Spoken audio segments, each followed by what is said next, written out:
Hear all these stories anywhere you listen to podcasts on the Let's Read podcast.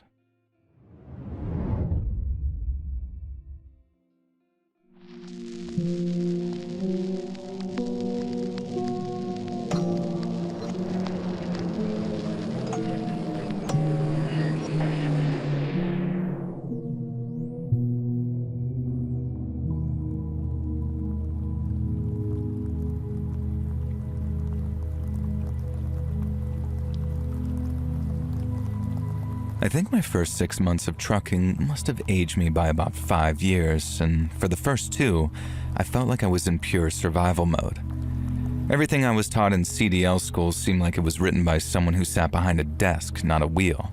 And no matter how many pamphlets you read or video seminars you watch, nothing prepares you for backing up a 53-foot trailer in a truck stop fuel island at 2 a.m. and with 4 other drivers waiting behind you. I must have burned through 100 gallons of gas just practicing backing up in empty lots, ideally at night too, when nobody could see me sweat. And although I've obviously gotten better over the years, I still get tight in the chest whenever I see a truck parking in rear on a receiver that looks a little too tight. Needless to say, the learning curve was brutal. And in my 3rd week, I forgot to crank my landing gear all the way up, which cost me a damaged trailer and an $800 deductible. And I also learned really quick that the whole 11-hour driving limit isn't a suggestion. I remember I hit 10:59 one night and I thought that I could push for another 45 minutes or so to get home. Maybe 20 minutes later, I literally started seeing the reflectors on the white line start dancing in front of me. I ended up pulling over into a Walmart parking lot where I slept like the dead for 8 hours solid. Long-haul trucking is 20% learning to drive the truck and 80% learning how to live in it. It was a real grind, and then for around 4 or 5 months in, things started to click. I got my sleep schedule down with a 5-hour split and a 6-hour bunk nap that actually worked for me. And then after a while, things like chaining up in the snow or dealing with four-wheelers who think the left lane is their own birthright started to become second nature to me.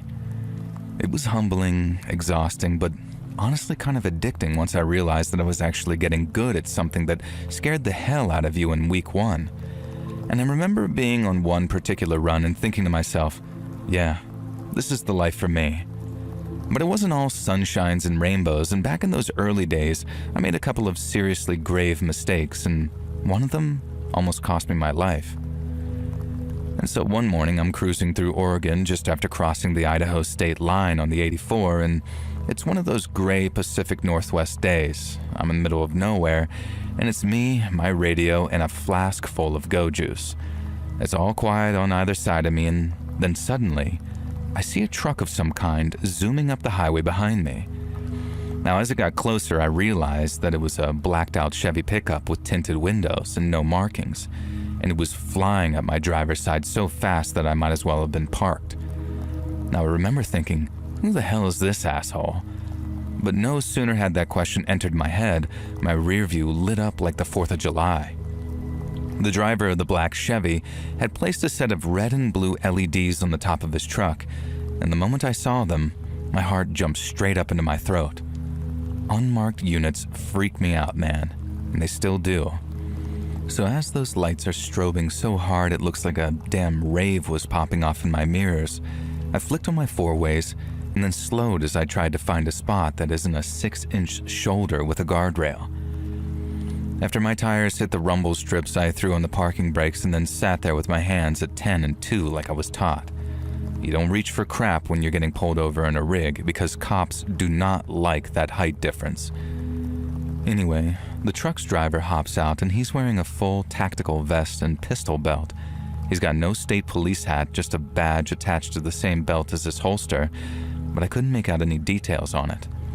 And as he came walking up to my driver's side like he owned the highway, I was running every possible thing I could have done wrong in my head. Be it my logbook, my lights, my plates, my overweight, or my IFTA sticker. I rolled my window down slow as the guy got closer, and then stopped, and peeked around my cab for a second before he spoke like he was looking for Escobar hiding in my bunk. I wished him a good evening, even called him officer, and Then when he asked for my license, registration, logbook, and medical card, I handed them over. Now I waited a couple of seconds as he looked them over and then asked who he was with. And without even looking up at me, he just simply replied, "State," and then kept on looking over my stuff. Now, he looked for no more than maybe 10 to 20 seconds, but it felt like much longer. Now, meanwhile, I'm just sitting there with my hands at 10 and 2, hoping he's just gonna tell me that I got a faulty tail light or something and then send me on my way. But then instead, he told me to step out of the cab because he wanted to see what was inside my trailer. Now, my stomach just about dropped straight through the frame rail when he said it, not because I was doing anything wrong, but because I was still so terrified of making a mistake and losing the respect of my boss and my fellow truck drivers. And after putting on my high-vis and climbing out of my cab, I walked around to the back with the guy in his black uniform, and he tells me to break the seal and open her up, both doors too, because he wants to, quote, "see all the way up the nose." And all the words and terms he used, they made me think that he had a lot of experience, so even though I didn't recognize the badge on his belt and didn't have any name tags or an insignia on his shirt or vest, I just sort of went with it. I pulled my Gerber and cut through the plastic bolt seal, number 78299-1K, I still remember it, and then dropped it into my pocket like I'd been taught. I swung open the right door first and then the left, making sure to latch them both back. And the whole time the guy was watching me, arms crossed, cold as ice. I wasn't 100% sure what the load was, I just knew that it was written in as sporting goods, but that's not what a cop would have been interested in, not unless they got a tip that we were moving drugs or something. No, instead, I figured he just wanted to check my pallets, make sure that they're floor-loaded, tight, and no more than 3 tiers high, etc.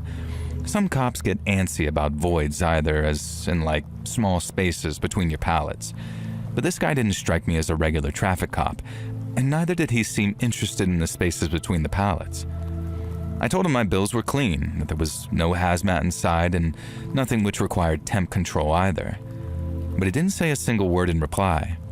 Instead, he just kept on checking what I was carrying, until he suddenly started poking his lights between pallets, kicking straps, and checking for false walls. I figured it was useless to ask the guy what he was looking for, so I just sort of stood there watching him as he took one last look in the scuff. And after that, he came walking back toward me before hopping out of the truck and looking like it was something he'd done 1,000 times before. I asked the guy if I was good to close the trailer over again, but I knew that he wouldn't leave just yet because I needed the paperwork to explain why the seal was broken. But then instead of answering my question, he asked if I got the truck's keys on me. I told him no, that they were in the cab, but the guy told me to stay where I was and that I needed to hang tight for him. And it was only then that I started to get frustrated, but I didn't get mad. I just asked him what was going on. But once again, the guy ignored my question, and then he raised 2 fingers to his mouth and blew a loud, ear-piercing whistle. This is the part where I started to get really confused, not to mention nervous too, because the second the guy whistled all loud like that, maybe 12 to 15 of his buddies appeared from the nearby tree line and then came running towards the truck. I panicked, and my first thought was to run for the cab, but as I started to back up away from him, the guy pulled the pistol from his holster and told me not to move. All I could do was freeze at the sight of the gun and raise my hands in this sort of don't shoot me kind of way. I didn't have the right certification to drive long haul with a gun, so I kind of just screwed up either way, so like I said, all I did was freeze up. And the only thing that got me moving again was when the guy told me to get on my knees. And since I really didn't like the idea of that, I told him no, while I just kept on backing up towards my door. Now I'm proud of myself for that little piece of defiance, no matter how brief it was, but it didn't last. And after the guy cocked that pistol back, had it ready to fire, and gave me the order a second time, it was like my knees involuntarily buckled underneath me. I didn't want to comply, but I also knew it was my best shot at staying alive. If I ran, I had maybe 20% chance of getting away. But lunge at the guy and try to be a hero, then I was a dead man. So I kneeled, put my hands behind my head like he asked, and then watched as he took a few careful steps towards me and put his pistol right up to my forehead. Now call me dumb all you want. I know I was. But it was only then that things really clicked for me. Not even the biggest a-holes among the state troopers or feds would be dumb enough to put a gun to a man's head, let alone an innocent trucker. Whoever these guys were, they weren't police, and I very much doubted that they worked for the government. Saying that, I couldn't rule it out entirely, not in the moment. And that's what pushed me to ask him, "Who the hell are you guys?" And as you can probably guess, he didn't answer my question. Instead, he did that same thing of asking one of his own. And with that gun pushed right up against my forehead, the guy asked if I was an American. And then when I told him yeah, he told me, not just a citizen, and then asked if I was a real American. I didn't know exactly what he meant by that, because what the hell does a real American even mean? But all the same, I told him I was born and raised in New Jersey, so yes, I was a real American. And there was a moment after that where I was kind of thinking, is this guy from immigration or something? What the hell is this? But then, just from the look on his face, I knew this was almost personal for him. He didn't look at all that satisfied with my answer. And then after asking my name, he asked me, "Are you a Jew?" Now, I'm not Jewish, and although my dad was also born and raised in New Jersey, his parents are both from Turkey, and I inherited some of their darker features. And that actually wasn't the first time that I'd been asked if I was Jewish, but the first time, I just calmly explained that no, my dad was Turkish Muslim. But obviously, given the implication of the guy's question, I knew it was not a good idea to tell him that. And so instead, I thought on my feet and told him my dad was Greek. Greek Christian, too, just because I figured that that was what he wanted to hear. But again, he didn't seem entirely satisfied with that answer. Now, it looked like he was thinking for a second, and then he nodded and gave me the closest thing I got to an explanation. He said since I was a real American, I should be happy that he and his buddies were getting their hands on the contents of my truck. He told me to be a good little citizen and reported exactly what had happened so I wouldn't lose my job. But he also said that I could be happy that the goods were going to a very worthy cause, and that what might hurt me in the short term, and very superficially at that, would benefit me a whole lot in the long term. And while he's saying all of that to me, his buddies, who were also wearing all black military gear and a lot of face masks too, were busy unloading my truck. And I later found out that the sporting goods that I was trucking were more like a home defense haul, because it consisted of a lot of ammunition, a ton of MREs, and even things like bulletproof vests too. It wasn't all stuff like that. There were a lot of blaze orange hunting clothing in there too, but those boys in black seemed to know exactly which pallets they were supposed to be looking for, and once they had as much as they could carry, they hauled ass back in the direction of the tree line carrying 2 or 3 boxes apiece. The guy in front of me, who was just wearing sunglasses and a baseball cap, kept that gun on me until all of his buddies were out of sight. And then he asked me something which had my heart pounding in my chest. He asked me if he needed to shoot me, because if I was going to go rushing back to my cab once he turned his back to grab a gun and try to be a hero, then he'd just blow me away right there and then and save us both the blood and ammo. I told him I didn't have one, which, like I already said, was the God's honest truth. And he just laughed as he put his own gun away and told me that I should really see about getting something to protect myself with. Then after telling me to stay on my knees till he'd driven off, the guy walked back to his truck, climbed into the driver's seat, and took off down the highway in that blacked-out Chevy of his. Procedure stated that I was to inform the cops of any kind of robbery as soon as I was physically able to. And so, that's the first thing I did. I then called my route manager from the same payphone to let him know that I'd be delivering late and light. And he actually laughed as he told me that I was the first truck to be robbed in just over 20 years. The only one driving for our company, at least. I know he was only laughing because I was okay, and that only the trailer had been stolen, not the semi itself. Now, I'd be lying if I didn't feel a sort of rush from it too, having gone from thinking that I was going to die to smoking a cigarette at the side of the highway and making jokes with the cops photographing the open doors of my trailer. I was later told that the people who robbed me were most likely members of what the cops called the Silent Brotherhood, some militia-type group who were based in the Pacific Northwest. They went on to do a bunch of other stuff like that, robbing and killing, and I always felt very lucky that I got to walk away, and I didn't end up like that radio DJ guy that they ended up murdering just a couple of years later. I I heard the FBI ended up bringing the Silent Brotherhood down, but I also know that there were many more militias out there. Maybe not all of them are the DJ murdering trailer robbing kind, but just them existing is enough to give me the willies.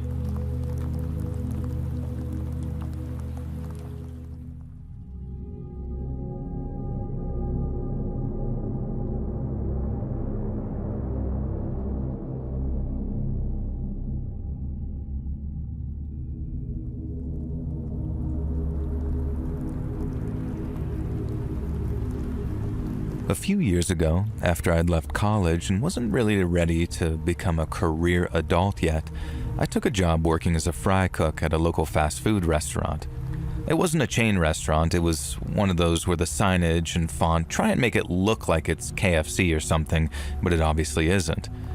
And everything from the hygiene to the menu to the prices make it clear that it's knockoff, and people freaking love these places. Fried chicken and fries for $1 cheaper than KFC? Hell yeah, sign me up. And so it was actually rewarding work. I didn't get paid much, but I was pushing my body to the limit while at the same time I was doing a long-term master's degree, so it felt like a really productive member of society, you know? And I don't know why I'm justifying all of this to you. And if you want to spend your entire damn life working fast food, more power to you. The world would be an inferior place if we couldn't just go to our local McDaniel's or Arkansas Fried Chicken or Out and About Burger or, you know, the official ones. Now anyways, the point is, I'm not really sure how the hygiene and waste disposal and official things work in the big brand franchise restaurants. What I do know is that at the little local owned store that I worked at, which I'm just going to call Bugger Kong, things worked in a very certain way. And one of those ways was we had a big metal oil drum out back where we'd dump the used oil from the fryer when it was time to change it. And then we just kind of left the barrel alone until it got full enough to get one of the guys to haul it to God knows wherever it was that they disposed of a big old barrel of vegetable oil. I should also mention that while the barrel had a lid, it was kind of just placed on there. Just enough so it didn't fill the barrel with rain and cause us to have to take disposal trips early. But if someone had wanted to go into the barrel, then they could pretty easily. But why the heck would anyone want to go into a barrel of used, dirty cooking oil? It's not like there was any good reason to keep it under lock and key, right? It was out back in the chain fenced-off area with the dumpsters and all other types of gross crap. So I was General Chick Who Does Whatever Needs Doing as my official title. Go-To Georgie, they called me, because, well, my name's Georgia, and people would come to me whenever some crap needed doing. Short of staff on the front counter? Ask Georgie. Need puke mopped up from the floor in the tiny seating area? Yep, me. But my main job there, which I was damn good at for what the job entailed, was fry cook. I flipped a burger meaner than a dad with a midlife crisis and a kiss the cook apron on. And I had more than one customer, always middle-aged men who liked the cut of my uniform, jib, tell me that they liked coming in best when I was on the grill. And yeah, look, I was a sassy, fairly hot post-grad working in a grungy fast food restaurant. I've seen Kevin Smith movies, and I know it makes me look cool to play up to this. Sue me. And if you want to picture me, at least back then, I looked a bit like that chick who's the singer of Linkin Park now, but in my early 20s, with more piercings and a singing voice that'd make your ears bleed. And I know none of this is massively relevant, but I want you to have the perfect picture of the scene just so it makes sense when I perfectly, in minute and explicit detail, describe the visuals of what happened that day. You'll thank me, trust me. So one day, I've been working the griddle all day and I was just about DWTS, done with this crap, but I used to say it like that to A, make me sound cool, and B, avoid getting scolded by my very sweet Christian mother. And so of course, right at the end of my shift, just as the sun was about to set, my manager Karen, yes, their actual name, who never liked me, told me that I had to haul my butt out into the back lot, lugging that oil with me and dump it in the barrel. Oh, and that should be the last of it, so I had to call on the boys to come collect it in the morning. And sure, they're gonna love that. And there's a way that you drain the oil of our fryers that lets you drain the oil into 5-gallon buckets. Thankfully, it was all cooled by now because the fryer hadn't been used for a while, so it was safe to drain the first 5-gallon bucket and strain my whole entire butt, dragging it out the back door backwards. And as soon as I got outside into the little chained-off backyard that served as our exterior area, I knew something was wrong. I'd spent plenty of time out here on my cigarette breaks, and it always stank, but this time it stank to high heaven. So I placed the oil bucket down in front of the back door to stop it slamming shut, and I turned around to see exactly what had caused our garbage area to stink worse than Satan's taint. First thing I saw was rotten food just sort of strewn all over the ground. The wild thing here is our dumpster had been emptied that morning, so there was no way that the rotten food had come from our restaurant. Someone had brought it here, and that someone, well, it was pretty clear who she was. And the first thing I noted was a shopping cart, adorned with all types of trinkets and decorations like you often see homeless folks pushing around. And then I saw the presumably homeless lady herself, and she was, I kid you not, in the oil barrel. She was absolutely covered in weeks of old, filthy cooking oil. She hadn't seen me looking, and as I watched, she ducked into the barrel and submerged herself in the liquid. I actually counted. She was down in that oil for 45 seconds, and then she burst out, letting out a gasp of what I can only describe as ecstasy. Her mouth was thrown wide open, cooking oil pouring from her mouth, and then she saw me. She spat a wad of cooking oil straight at me, thankfully nowhere near close enough to hit me, but still I backed away. And did I mention that this woman was extremely, depressingly old and also extremely naked? I could only see her bare, saggy chest at this point, but I later saw the full glory of her nudity, so I can say with confidence that she was naked, diving in our oil barrel. Despite what I said, I'm not going to go into detail describing an emaciated, sore-ridden octogenarian covered in cooking oil coming bursting out of the barrel. You can probably imagine what that looks like. But when she saw me and spat the oil at me, it was like a switch flipped in her brain. Maybe it was the shame of getting caught taking an oil bath surrounded by rotten food, but I doubt it. She did, however, start absolutely shrieking at me and pointing a very gnarled accusatory finger. If it had been the 1690s, then I would have been straight up on WhatsApp to the latest witch finder, telling them that we had some witch burning to do. But alas, this was 2023 at the time, so all I was able to do was kind of back away and say, "Hey lady, chill out. You just can't stay in our barrel of oil." And the oil lady started thrashing, shrieking about this, and I could tell what was going to happen.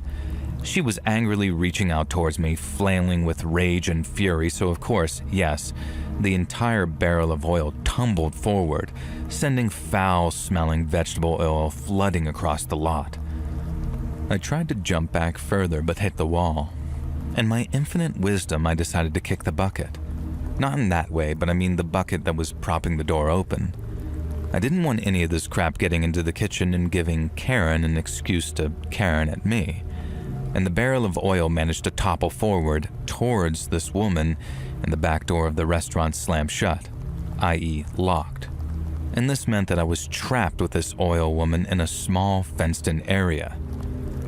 Another thing I noticed was that the oil barrel appeared to be filled with more rotting food, and we certainly hadn't been putting it in there, and I had this horrible feeling from the state of it that the old woman had taken the food into the barrel with her and had been eating it underwater. Well, under oil, I guess. The ancient oil-covered naked woman was crawling across the asphalt toward me, occasionally trying to get her feet and then slipping each time. Now I was torn. What the hell did I do? I felt bad for this clearly mentally ill old lady homeless person covered in cooking oil and chowing down on rotten garbage, but she was also crawling towards me like some kind of disgusting fetish weirdo from the garage. And from the look on her face, she had slippery murder in mind. The fact that she was screaming at me, calling me a witch and saying that she was going to tear my insides out and fill my hoo-ha with oil wasn't exactly filling me with charity towards helping this lunatic either. And so I did maybe the most epic move of my life. I ran around the oil spill, aiming for the dumpster. I was going to climb on the top, but then leap over the 8-foot chain fence, leaving this woman trapped inside the lot, and then I'd go around the front of the restaurant and call the cops. This was mostly a good idea, except I misjudged how fast the oil woman could slide across the ground in her oily nakedness, and I was almost at the dumpster when she grabbed my ankle, her slippery hands trying to drag me into the slimy puddle that she was rolling in. Hell no, I was having none of this. And so I did probably the worst thing that I'd ever have to do in my life. I stamped on an 80-plus-year-old woman's wrist. I wasn't proud of it, but it worked, and she howled and let go. Now listen, if you saw her, if you saw how clearly strong and weird this woman was despite her age, then you wouldn't judge me. Hell, for all I know, she was in her 40s and just aged really badly from meth or some other drugs. So, as she rolled around in pain, I knocked her stupid, dumb shopping cart out of the way and threw myself on top of the dumpster and took the leap of my life to expertly vault over the chain link fence. The oil coating my sneakers and hands didn't quite allow this plan to come to pass, and I almost managed it.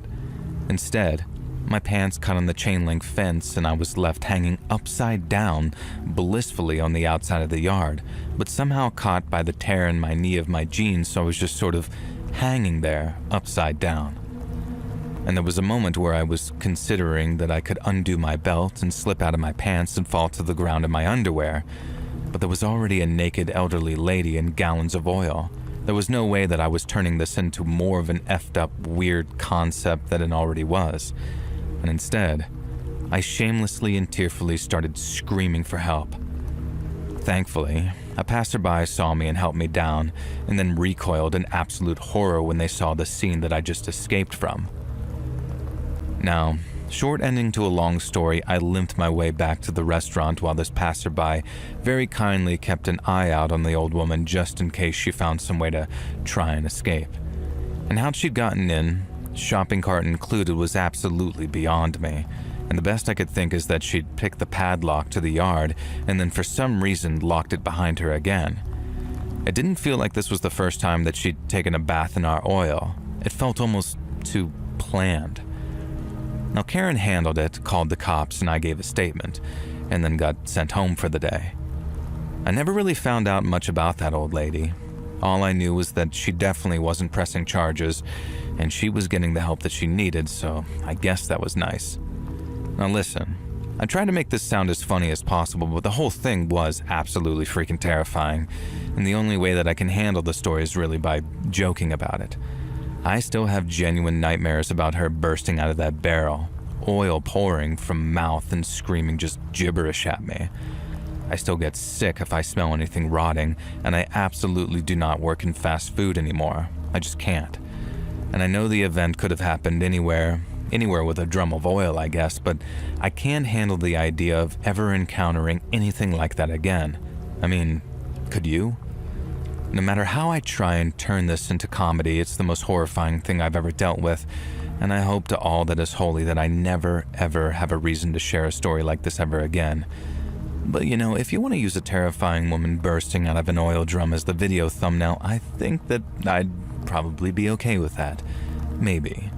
At least something positive could come from this absolute crap show.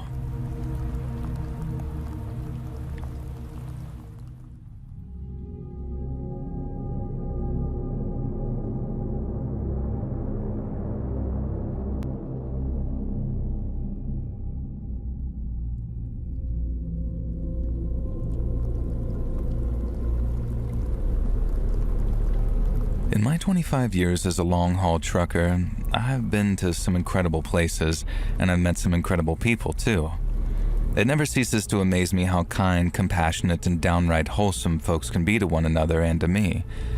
But it also never ceases to amaze me just how damned creepy some folks can be too, and it stands to reason that it's always the ones you least expect. Many years ago, I was driving a big rig through Colorado snowdrifts, and on this leg of the journey, I was somewhere between Denver and Aspen, and it must have been close to 1 o'clock in the morning. Driving an 18-wheeler at night is one thing, but driving through snowy mountains at night is another thing entirely. Accounting for wind chill, outside temperatures reaching -10 degrees Fahrenheit, and then while it's snowing, all your high beams do is create a wall of bouncing light that can cause some really nasty headaches. And all your road markings, reflectors, and shoulders just vanish under the drifting snow, and then there are patches of black ice that you don't know are even there till it's way too late to do anything about it. Mirrors turn to useless bricks of snow. Gas gelling can cause a whole bunch of engine problems, then hit the brakes in the wrong way, and you can jackknife an 80,000-pound piece of hardware. Needless to say, it can be really tough on a man's nerves, especially if he doesn't have much experience out there on the road. And that's exactly what kind of situation I was in, when something just about scared me half to death. So, I was rolling down I-70 and I just passed Wheeler Junction headed westbound when out of nowhere, this little pink blur stepped out in front of me from the snowbank on my right. It was like time slowed down for a second. I knew it was a little girl. I knew the only thing that I could do to save her life was slam on my brakes, and that's what I did. The Jake brake screamed, and the trailer groaned as my ABS, the anti-lock braking system, hammered like a machine gun. I yanked the wheel to the left, trying to put the whole damned rig into the oncoming lane because the right side was nothing but guardrail, and what looked like a 500-foot drop on the other side. Snow was flying up the tires, chains were rattling like they were fixing to shatter, and there I am, praying harder than I ever did in church that this trailer doesn't jack and take that little girl with it. She looks up at me with these big eyes, frozen like a deer while it still feels like time is dragging, and I remember the split second where I thought, oh God, this is it. I'm gonna be the guy on the news who flattened a kid on a mountain highway and die myself. And the rig slowed, and somehow the good Lord gave me just enough room because I ended up missing the girl by no more than the width of a Bible, I'd say. I slid past, doing maybe 15 with a trailer fishtailing, and while I'm sliding, I catch a glimpse of the girl in the mirror. She just stood there, having not moved a muscle while the snow swirlies danced around her. I got my rig stopped maybe 100 yards down when it finally came to a halt. My heart was pounding so hard it felt like it was about to explode. I looked out into my side mirror, which I could now see out of thanks to all the snow having been shaken from it, and there she was, still standing there, looking like she was half frozen already. I set the brakes and turned on my four ways so that people could see my lights before they saw my truck, and then hopped out into the powdered snow piled up on the shoulder. The wind was cutting through my jacket as I sort of went back up the hill, back when the little girl came into view again, and I called out to ask if she was okay and where her mama was. But all she did was look at me with those big eyes, all quiet, and then when I saw how blue her lips were, I walked over and scooped her up. She was as light as a sack feather and she didn't even fight. She just buried her face in my jacket as I hustled her back to my truck. I climbed in, pulled the door shut, and then, after sitting her on the passenger seat, I cranked the heat to a Mexican wedding, as they say, and then grabbed my old Carhartt coat and wrapped her up like a burrito. She didn't talk for maybe a good 10 minutes. She just sat there, all bundled up with her teeth chattering so hard that I thought that she might hurt herself. I poured a little bit of coffee from my flask into a cup, and she managed a few sips and then just curled up and stared at my dash lights like they were hypnotizing her. I eased us back on the road, very gentle-like and keeping it under 30, and then as the heaters were roaring, the colors started creeping back into her cheeks, but she still didn't talk until we were maybe 10 miles down the hill, and when she did, it was like crawlers creeping over my skin. Because all she said was, "He's gonna get me." I asked, "Who's gonna get you, sweetie? Who are you talking about?" But the cold must have had her head all scattered because all she said again was, "He's gonna get me. Please don't let him get me." I asked her again who was going to get her, and then after thinking for a minute, she told me she didn't know his name, just that he was going to get her. I told her she didn't have to worry, because there was no way anyone was going to get her out of my damn truck, but not without a damn good fight anyway. And that seemed to calm her down a little. And then when I told her I was going to get her back to her mommy, I saw her smile for the first time. And then maybe a minute later she said, "You better go quick. The man who's going to get me can run really fast." I told her not as fast as my truck, thinking it would reassure her, but she responded right away with, "Nah, he can run even faster than a truck." I told her I doubted that very much and that she didn't need to worry. That didn't seem to satisfy her, but she stayed quiet as she screwed up her face like she was thinking something that she didn't know how to put into words. And a few minutes later, after realizing that I hadn't asked her yet, I asked the girl if she knew where she lived. She said she was from some place near Denver, some kind of suburb, but I can't remember the name. And then when I asked how she ended up in the snow, she explained that she escaped from the man who was keeping her. And it was like talking about him jogged her memory because she immediately began telling me to drive faster because if I didn't, the man who'd kept her was going to catch up to us. Now once again, I'm telling her, "That's not gonna happen, kiddo. Ain't nobody driving this thing off the road." But she shook her head and told me, "He doesn't need to drive faster. He can fly." And at first hearing her say that just kind of made me sad. Some sick monster had obviously tried to scare her into obedience by telling her all sorts of crap about him being able to run really fast or even fly. But then as I wondered what kind of freak would do something like that, just picturing some creep running as fast as my truck or flying through the night sky before landing on my cab, it just about creeped the hell out of me. And I'd be lying if I said that it didn't make me want to drive a little faster, even though I knew damn well that what she was saying was impossible.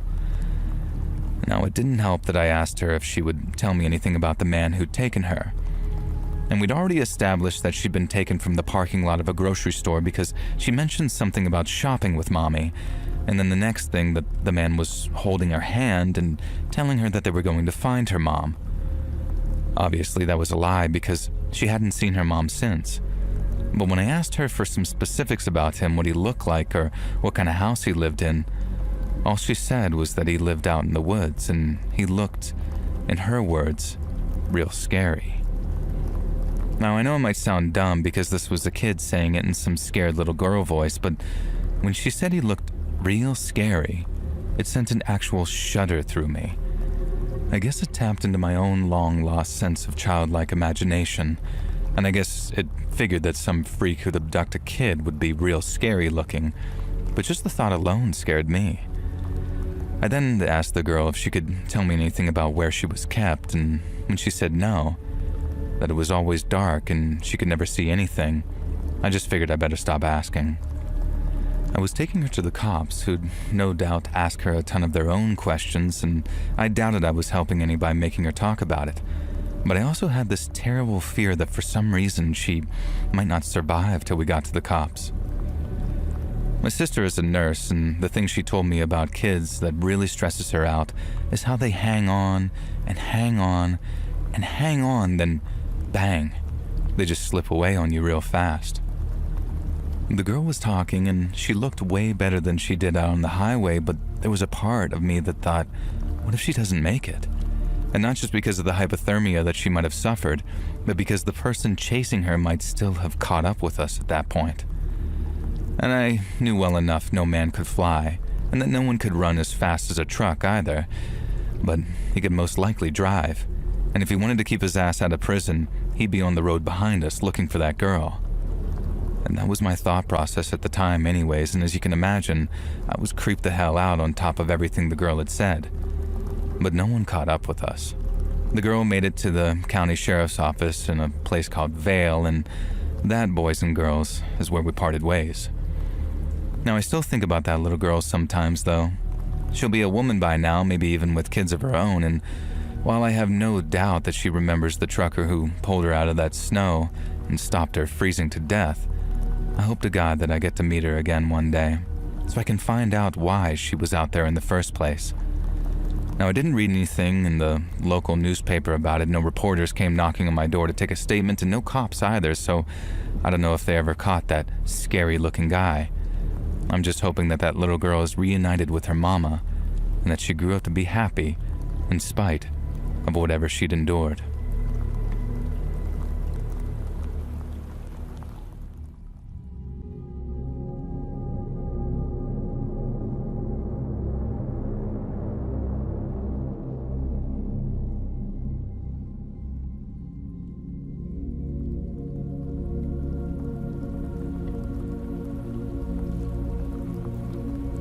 My first job at a restaurant did not last all that long. I messed up, and I messed up big. It was a small Greek restaurant, all low-light mood lighting and authentic music. The owner, Mr. Tavaloris, was a larger-than-life character who could be the friendliest, funniest guy in the world unless he was in one of his moods, and then merely being in the restaurant felt like life or death. A couple of weeks into my work there, I was a waiter. Mr. Tavalorius came to me and told me inexplicably that I'd be in charge of front of the house. Not only that, it was going to be a quiet night, so I'd be the only waitstaff on hand, and to call his brother if things got out of hand and I needed a hand. Alternatively, if we had no diners arrive by 9 p.m., I was to shut up shop early, send the sole member of the kitchen staff home, and then hang around until my shift ended at 11, cleaning up and keeping an eye on the place. I didn't really like the sound of this, so I politely asked why I needed to stick around. Tavalorius told me that a guy might be dropping by, but don't worry, he was a professional, and I'd know what was up when I met him. Now this was classic Mr. T. He liked to turn everything into an epic mystery saga. I'm not sure if he had a poor grasp of the English language or just liked to pretend he did. There was a rumor circulating some years later that he wasn't even Greek and had ever even been to Europe. And having worked for the man even for a couple of weeks, I honestly could believe this. 9 p.m. came and went, and we hadn't had a single customer all night. I sent the chef, an extremely young woman by the name of Maria, home early and went about doing God knows what, and I set the sign to closed, did a half-assed job of cleaning up the already immaculate restaurant, and ended up playing my Game Boy Color. Now, this was back in those days. Now, near 10 p.m., there was an urgent knock at the front door. I paused whatever game I was playing and headed over to alert the potential customer that, sorry, we'd closed, and no, I didn't know why, but them's were the breaks. And then I remembered that Tavalorius had told me to expect a guy, and it was pretty clear looking through the glass door that this was the guy that I'd be expecting. It was an exterminator, all kitted out in gear, and I could see his purple van parked back over in the handicap spot, and that the guy had a hand-rolled cigarette hanging between his lips. The label on his jumpsuit read Roach A Go-Go. It was cute, so I just let him in. He told me in a thick Serbian accent that I had been expecting him. Didn't ask, just told. And I was like, sure, buddy, you're the guy, right? And he seemed to like this, declaring that yes, he was the guy, and he had a problem to take care of for Tavaloris before things got out. The exterminator told me that he had to go work in the kitchen, and this kind of unnerved me because what the hell did we have living in our kitchen? I asked him and he said not to worry, it was preventative, that Tavaloris' bosses didn't like the idea of rats in their establishment. I didn't even know Tavaloris had a boss. I'd always assumed that he owned the restaurant, but hey, I guess this all made sense. And so the exterminator headed through, and maybe my alarm bell should have rang when all he took in with him was a huge black plastic crate that he held by a handle.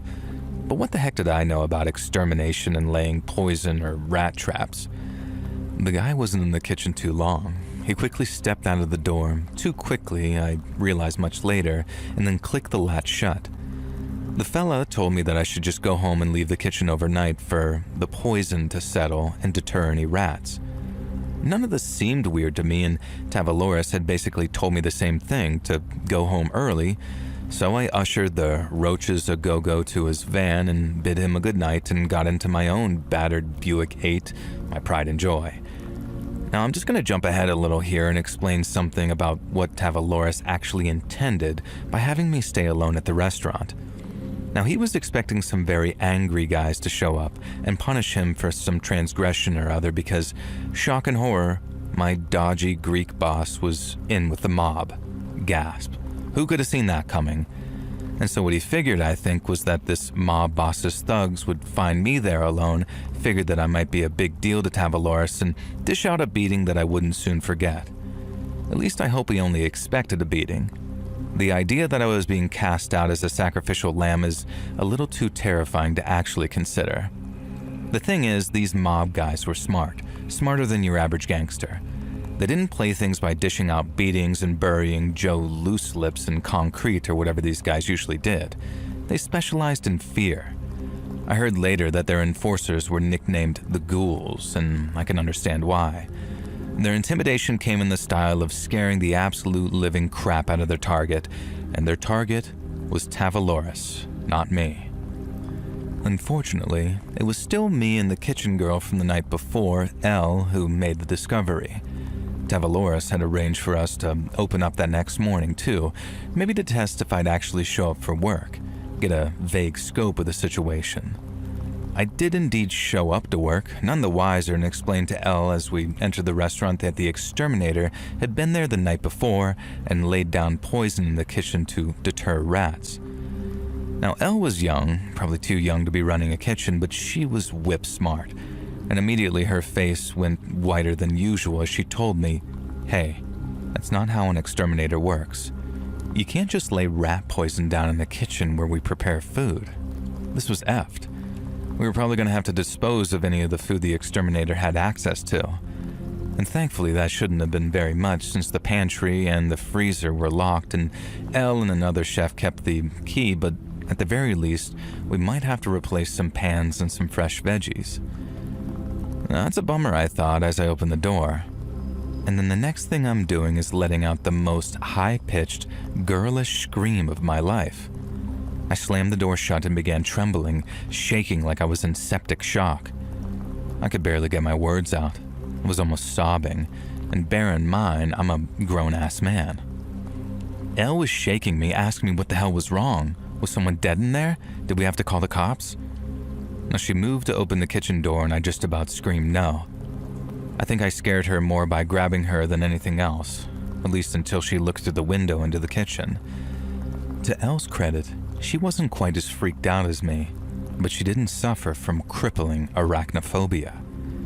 You see, the thing is, the kitchen was absolutely filled with bugs. These were the same type of bugs, mostly around the same size, about 4 inches long maybe, and at first I thought they were spiders. But Elle, who was able to study them a bit more, pointed out that they had 10 legs and not 8. There were hundreds of them. They were just sort of milling around the kitchen, kind of just hanging out. And at first I couldn't believe that they were real.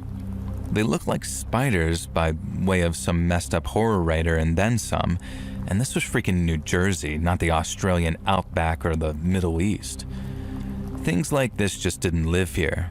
House centipedes were bad enough, but seeing the kitchen of our restaurant filled with these monsters was enough to absolutely break me. I begged, pleaded with Elle to latch the door back up and broke into a sobbing pile on the floor as she called Tavaloris. And the man himself showed up 10 minutes later, furious that we interrupted him.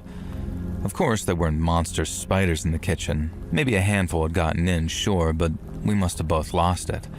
I didn't even have time to tell him about the exterminator or yell for him not to enter the kitchen before he unlatched the door and stormed straight in.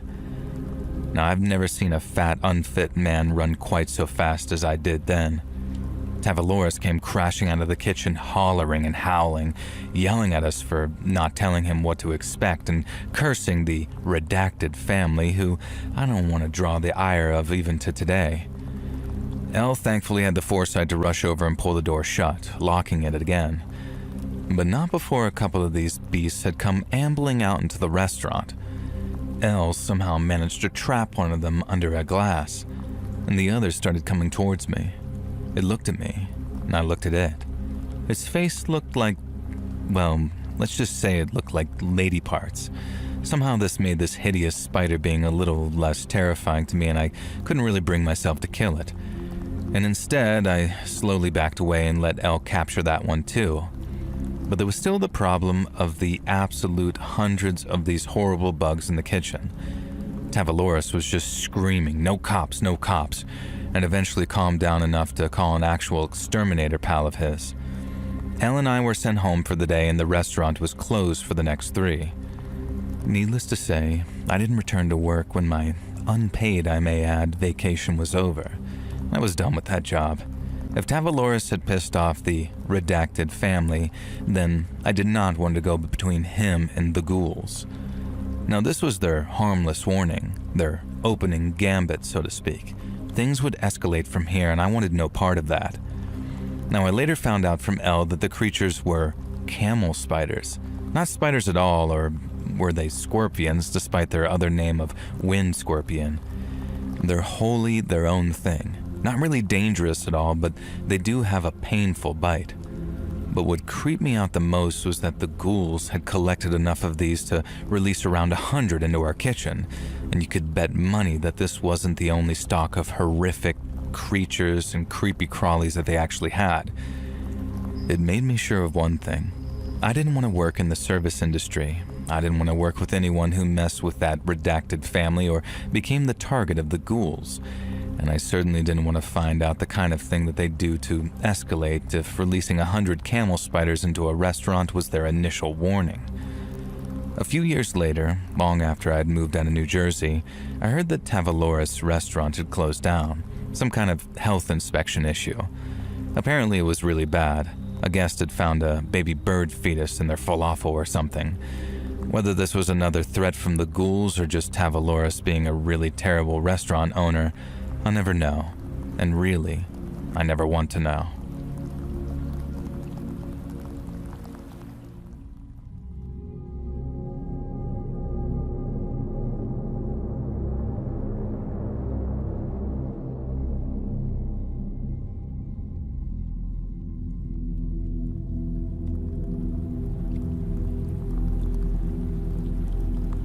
So back in 1988, when I was just 18, I was slinging boxes at a warehouse for minimum wage.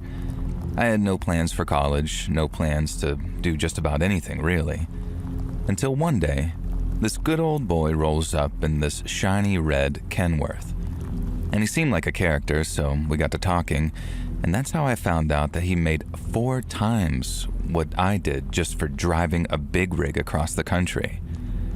And I remember looking at my busted up sneakers and thinking, hell, I could do that. So I took all the money I'd saved up to buy a car and I used it to get my CDL instead. Which, for those of you who don't know, is a commercial driver's license which you need to operate trucks, buses, or anything that transports hazardous materials. And about a month later, I was driving over to my first job interview, and I've been trucking ever since, coming up on damn near 40 years now. And like any job, trucking's got its ups and downs. When the freight's rolling, the money's great, and if you run hard and stay mostly legal, you can clear 6 figures a year no problem at all. Dispatch might decide the destination, but once the key's in the ignition, it's just you, the CB, and 36 tons of steel and rubber. I've seen the whole country on somebody else's dime, and as long as the load's on time and you ain't tearing up equipment, there ain't nobody breathing down your neck. Only trouble is, those damned air ride seats still feel like concrete when you're sitting on them for 10 to 12 hours a day. And then forget about things like Thanksgiving because you're eating your turkey and yams out of a Tupperware container on the side of the I-80. But if you ask me, the worst part of the job isn't the fuel prices, the insurance, or the shippers and receivers that treat you like something stuck to the bottom of the shoe. It's not even the lumpy bunks, the truck stop slop, or the showers that look like a damn crime scene. Those you can get used to.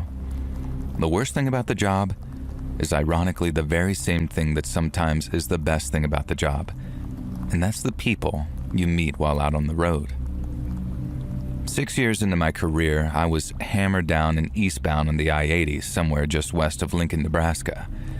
Now, it was around 2 in the morning and it was just me and my engine doing about 68 while she sang that old Detroit song of hers. My CB was quieter than a church mouse, and the only thing breaking the silence was the wind whistling over my cab. And then suddenly, out of the dark, I caught a glimpse of something pale moving on the shoulder. I slowed the rig a little and flipped my high beam down, and then there she was. A girl of no more than about 19 or 20 years old wearing a thin white sundress. Her hair's all wild and she ain't got nothing but sandals on by the looks of things, and she's sticking her thumb out, trying her damnedest to get me to notice her. Now, I've heard every scary story from here to Reno about picking up hitchhikers. The ones about scamming lot lizards, the ones about nutcases or robbers, even the old vanishing girl spooky story that every trucker must have heard 100 times by now. Usually I'd have just kept on driving. Ain't my circus, ain't my monkey, as they say. But like I said, something about the way she looked had me easing that 389 Peterbilt over onto the shoulder. And I set the parking brakes, hopped out of my cab, and then started walking back slow so I didn't spook her. And when I was close enough, I called out to her, asking if she wanted a ride. And she just nodded, and then came bounding down the shoulder toward me. Now up close, the backpack that she was wearing made her look even younger. I noticed the mascara streaks down her cheeks and the little bruises on her arms like somebody grabbed her a little too hard. And when she got close, she thanked me with a very shaky voice and then walked around the passenger side and helped herself into the cab. Now, after I got us rolling again, the girl stayed silent in the passenger seat for maybe 10 to 15 minutes. I told her that whatever ran her out there in the middle of the night was none of my business. But whatever it was, she didn't have to worry about it in the cab of my truck. She told me her name was Riley and thanked me for giving her a ride. I told her it was no problem, that I'd like to think someone would do the same if that was my daughter out there at the side of the highway. When she told me I sounded like a good dad, but that she never got to know hers, I just apologized. I didn't ask any questions, I just said the world can be a cruel place for good folks, and I was sorry her old man wasn't around for her to know. Now, I didn't know what kind of reaction I was expecting, but I sure as heck didn't expect the girl to laugh. But that's what she did. She suddenly let out this loud burst of hyena's laughter at what was supposed to be a heartfelt consolation. She'd been so quiet that the sudden outburst kind of shocked me a little, and then I stayed shocked when she told me her father was just a sperm donor, her words, not mine, and that he'd done her a favor staying out of her life. Now, I'm no shrinking violet, so I'll admit to letting out a bit of a laugh of my own upon hearing that donor line of hers. I figured that in a get tough or die sort of world, this young lady had simply gotten tough. But there was more to it than that, much more to it. I tried to change the subject away from family and ended up asking her where she was headed and if she was in school. She gave cagey answers to both and then decided to ask some questions of her own. Now, I was open and honest with her, told her where I was headed and what I was hauling. She asked what it was like being a trucker, if I slept in my truck, and if I ever got spooked staying up overnight in some shady truck stop. But then, Riley asked if I was married. It wasn't suggestive at all, just curiosity. But once again, I told her the truth and said that I'd been divorced for coming up on 5 years by that point. I put it down to how young she was, having not learned all her social graces yet. But she did not avoid the topic. Instead, she asked, "Did you love her?" And I nodded but stayed quiet, a hint that it wasn't exactly my favorite topic for small talk, and that's when Riley asked, "Did you hit her?" Now, put it down to some fatherly instinct, but my reaction is that little doozy of a question was way different than if a grown man had asked me that question. I didn't yell, I just simply told her no, and then figured the reason that she asked was because she'd seen her own father do the same thing. Riley replied that I didn't look like the type, and then there was a brief silence before she asked if I had any kids. I said yes, that I still considered myself a father, but the daughter that I shared with my ex-wife passed on about 10 years before when she was just 18. Now, I figured Riley wouldn't exactly treat the subject delicately, but I also figured maybe that was just her way. And so when she asked me, "Did you touch her?" I almost slammed on the brakes. I said I wasn't sure where she'd come from or what her story was, and neither was it any of my business, but I also advised her that questions like that, especially when asked of perfect strangers, would only invite trouble on herself. And her face turned very sad, and then she stayed quiet for a minute, almost like a scolded little girl. And I felt really uneasy, but more at the question of what in the Sam hell happened to this girl that made her so comfortable asking questions like that. Now, I stayed quiet myself, letting that question bounce around my brain as the answers got scarier and scarier. And then finally, Riley spoke again. She turned her head and with this sort of sly look on her face said, "Come on. You never once found yourself looking at her? Felt your eyes wander?" I wouldn't say I exploded, and again, it was pure paternal instinct which kept me from kicking her out of my cab. But from there on out, it was no more Mr. Nice Trucker. I asked her what in God's name was wrong with her, and told her that wasn't my kind of humor, and said if she made any more jokes like that, she'd be back on the side of the highway sticking her thumb out again. She didn't pull the scolded little girl act again. Instead, she let out another one of those hyena laughs before sighing like it was the funniest thing in the world. She told me to lighten up, that she was just kidding, and she was sadly wrong to think a road-hard trucker like me could take a goddamn joke.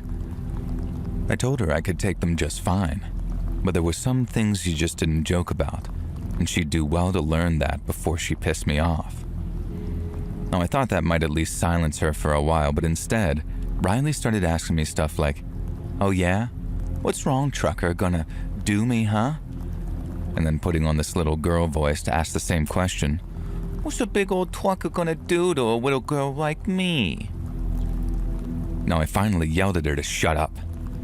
If it wasn't so cold outside, I'd have kicked her out of there while we were driving. But it only took a minute of silence before she said, "I meant what I said. You don't look like the type to hit a woman." Now, I guess that lowered my blood pressure a little because I didn't feel like slamming my foot on the brake anymore. But then she hit me with, "But you do look like the type to F your daughter, pervert." Well, I just about blew a goddamned gasket. I didn't actually slam on the brakes. You can't do that in a big rig without risking some serious damage to your coupler. But I did slow us down and bring us over to the shoulder, and then once we were there, I started yelling at Riley to get the hell out of my truck. I had a snub-nosed .38 in my glove box, but this girl was tiny, so the idea of reaching for it never even entered my head. But it should have. Because just as I unbuckled my belt and opened my door, saying that I was going to drag her the hell out of the cab if she didn't climb out herself, Riley pulled a gun on me. She pulled it out of her backpack when I opened up my door and put a foot on the step. Now, one second she was empty-handed, and the next, there it was. It looked small, like a .22 or something, but she had the drop on me, so it didn't matter how small it was. The lack of recoil on that thing meant that she could pull the trigger as often as she wanted, and the lack of recoil on it meant that it'd be a goddamn miracle if any bullet missed me. She told me to sit my ass back down in the seat and close the door. And I just briefly considered lunging for my glove compartment and hoping for the best. But I also realized that one shot to the head and it was probably game over. Now, this wasn't checkers anymore. It wasn't a case of just getting that bitch out of my cab. We were playing chess now, and I had no choice but to play a long game. After climbing back into my seat, we got back on the road again. Only this time I was driving much slower because if anything happened and we went off the road, I didn't want to be driving so fast that the cab burst into flames. When I asked how far she was going, Riley, which most likely was not her real name, told me to shut up and keep driving. And this was just my anger talking, and I know that I've been better off keeping my damn mouth shut, but something slipped out anyways when I asked her, "Do you even know how to use that thing?" She told me of course she did, that her daddy taught her to shoot so she could keep herself safe from perverts like me. Again, this was her choice of words, not mine. And believe me, she wasn't saying it because of some scar that she'd had deep down. She was saying it to taunt me, nothing more, and I could hear it in her voice. When it came to knowing how to use that pistol, Riley said that I could ask the man who tried taking her to his hotel room back in Denver, who also believed she wasn't capable of using it.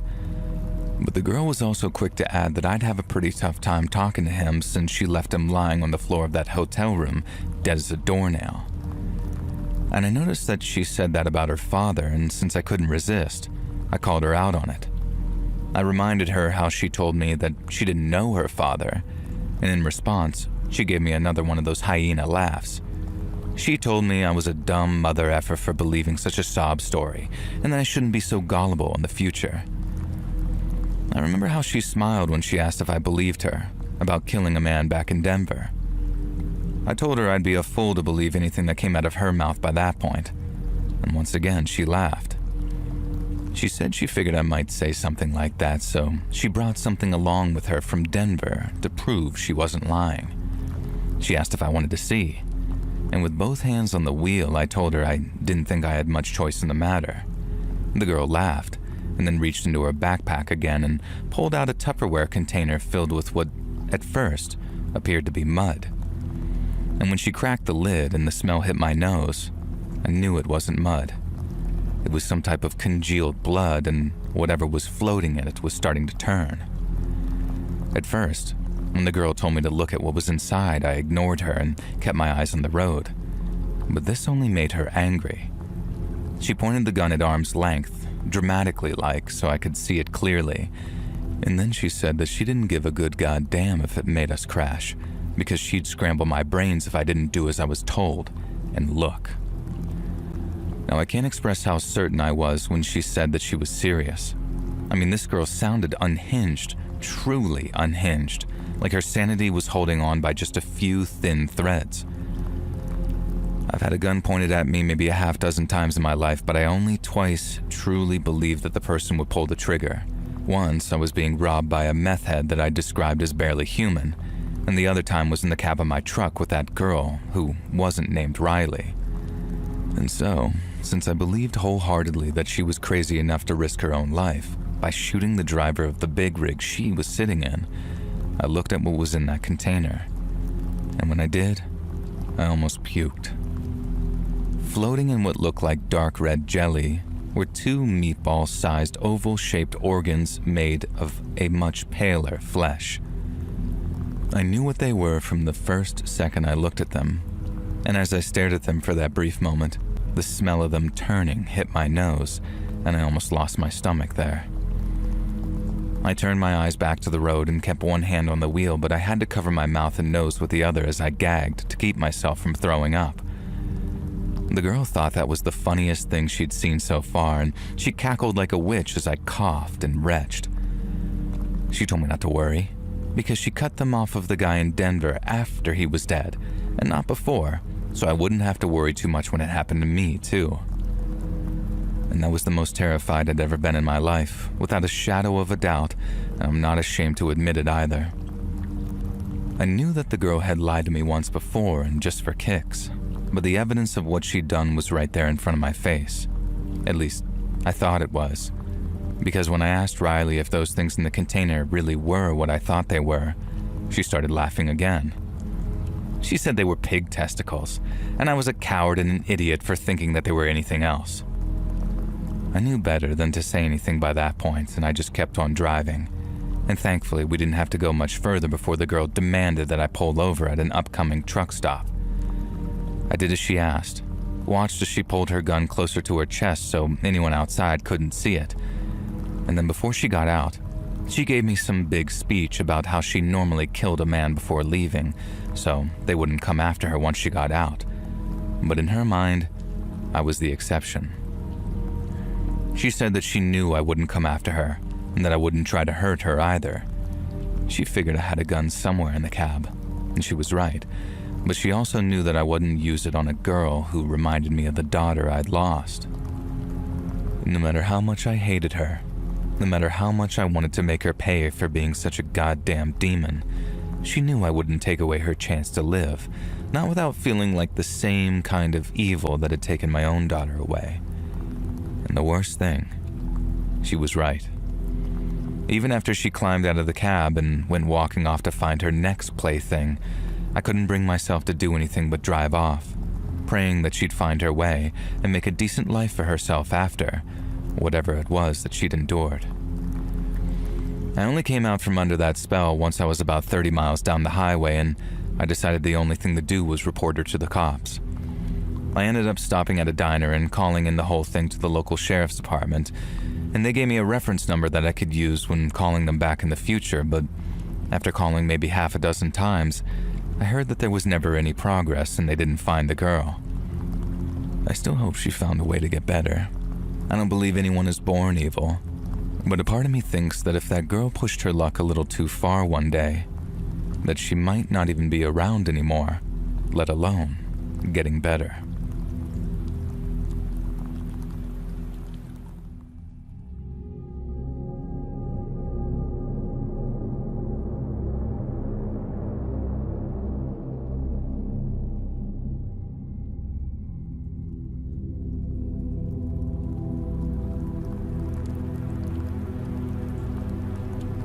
When I was around 18, myself and my now husband went out to a fancy restaurant for dinner. We live in a small rural town, so the restaurant was one of those which is out in the middle of nowhere and pretty exclusive. Now, this was many years ago, and my husband's father was kind of somebody in our small town, so we managed to get a booking. Now, we turned up at around 8 and were seated, and as an 18-year-old girl who grew up poor, I felt like a darn celebrity, as the restaurant was filled with other diners, mostly middle-aged, upper-class folks who definitely looked like they belonged there. And I felt a bit like a fish out of water, but I guess this is why I was so relieved when the couple seated beside us struck up a conversation. They were clearly rich and well-to-do. The one was one of those glamorous old women who look like they're the murderous widow in some drama. And the husband, though, he clearly had done pretty well for himself and clearly enjoyed doing well for himself. His fingers were very swollen and his nose was red with these sort of burst blood vessels. And he had a very well-groomed and well-trimmed white beard and this balding head, but there were nicotine stains on his teeth and facial hair that I could see, and this was back in the days before teeth whitening made every rich person look like they had immaculate dental hygiene. I don't remember what we chatted about, and frankly, I didn't care. It was pleasant and fun, though, and they made us feel extremely welcome. Well, they made me feel welcome anyway. My husband was more used to attending higher-class restaurants like this with his family. And speaking of my husband, he stepped outside for a cigarette break. You could smoke inside restaurants back then, but we always opted to sit in the no-smoking section because even back then it was pretty disgusting to eat your dinner surrounded by other people's secondhand smoke. My husband would typically spend about 10 minutes on a cigarette break before a meal, as he'd have a couple beforehand so he could go until after dessert for the next one. Food used to take between 30 minutes to an hour to arrive from the kitchen back then, and it was considered totally normal to wait for your meal for that long, so this was his first cigarette break. Now, a minute or so after my husband stepped outside, this rich wife excused herself to powder her nose, and I just sat there sort of playing with my cutlery and giving the rich husband a polite smile every now and then because I couldn't help notice that he was kind of looking at me a lot. And then the rich husband looked around the restaurant, leaned across the table towards me and whispered, "I love you." And then he sat back in his seat and loudly began to talk about how great this place was and said hi to another nearby group who were dining that he clearly knew. And it was so bizarre, and I almost wondered if I'd actually misheard it. I looked over my shoulder and saw my husband outside smoking, and I tried to catch his eye. Nothing doing there. Now, the wife still wasn't back from the bathroom yet, and this husband took a sip of wine, which stained his teeth red, and then he leaned towards me again and whispered, "I love you," and then went back to acting normally. His wife returned from the bathroom. My husband returned from his smoke break. 3 more times that evening, I ended up alone with this rich husband. At no point did I manage to end up alone with my husband to tell him what was going on, though. I was alone with the rich wife at one point, but she was engaged in conversation with a group of old ladies 2 tables over, and on top of that, I just felt too nervous to bring it up with her. Remember, I was literally just 18. I grew up poor, and I was surrounded by people who I could easily imagine eating someone like me just for the thrill of it. And the next time I was alone with that rich husband, he did the same thing 3 more times. Leaned in and whispered, "I love you," and then sat back with a sort of satisfied smile on his face. The second time, there were 2 "I love yous" and 1 "I really love you." Now, I was bracing myself for things to start turning weirder. You could tell from the way he was looking me up and down that pure romantic love was not exactly what he meant by his words. And the third time it was, "I love you," and then "I really love you," and then glancing around the restaurant to check nobody was looking. He directed his, and thus my gaze, to the tabletop at his waist. and I couldn't see anything obviously, but the way the tablecloth was bunched up and the way his arm had disappeared beneath the table, he was definitely giving the impression that he was squeezing himself down there. And then he leaned across and in the most weird and creepy whisper yet, he said it again. "I love you."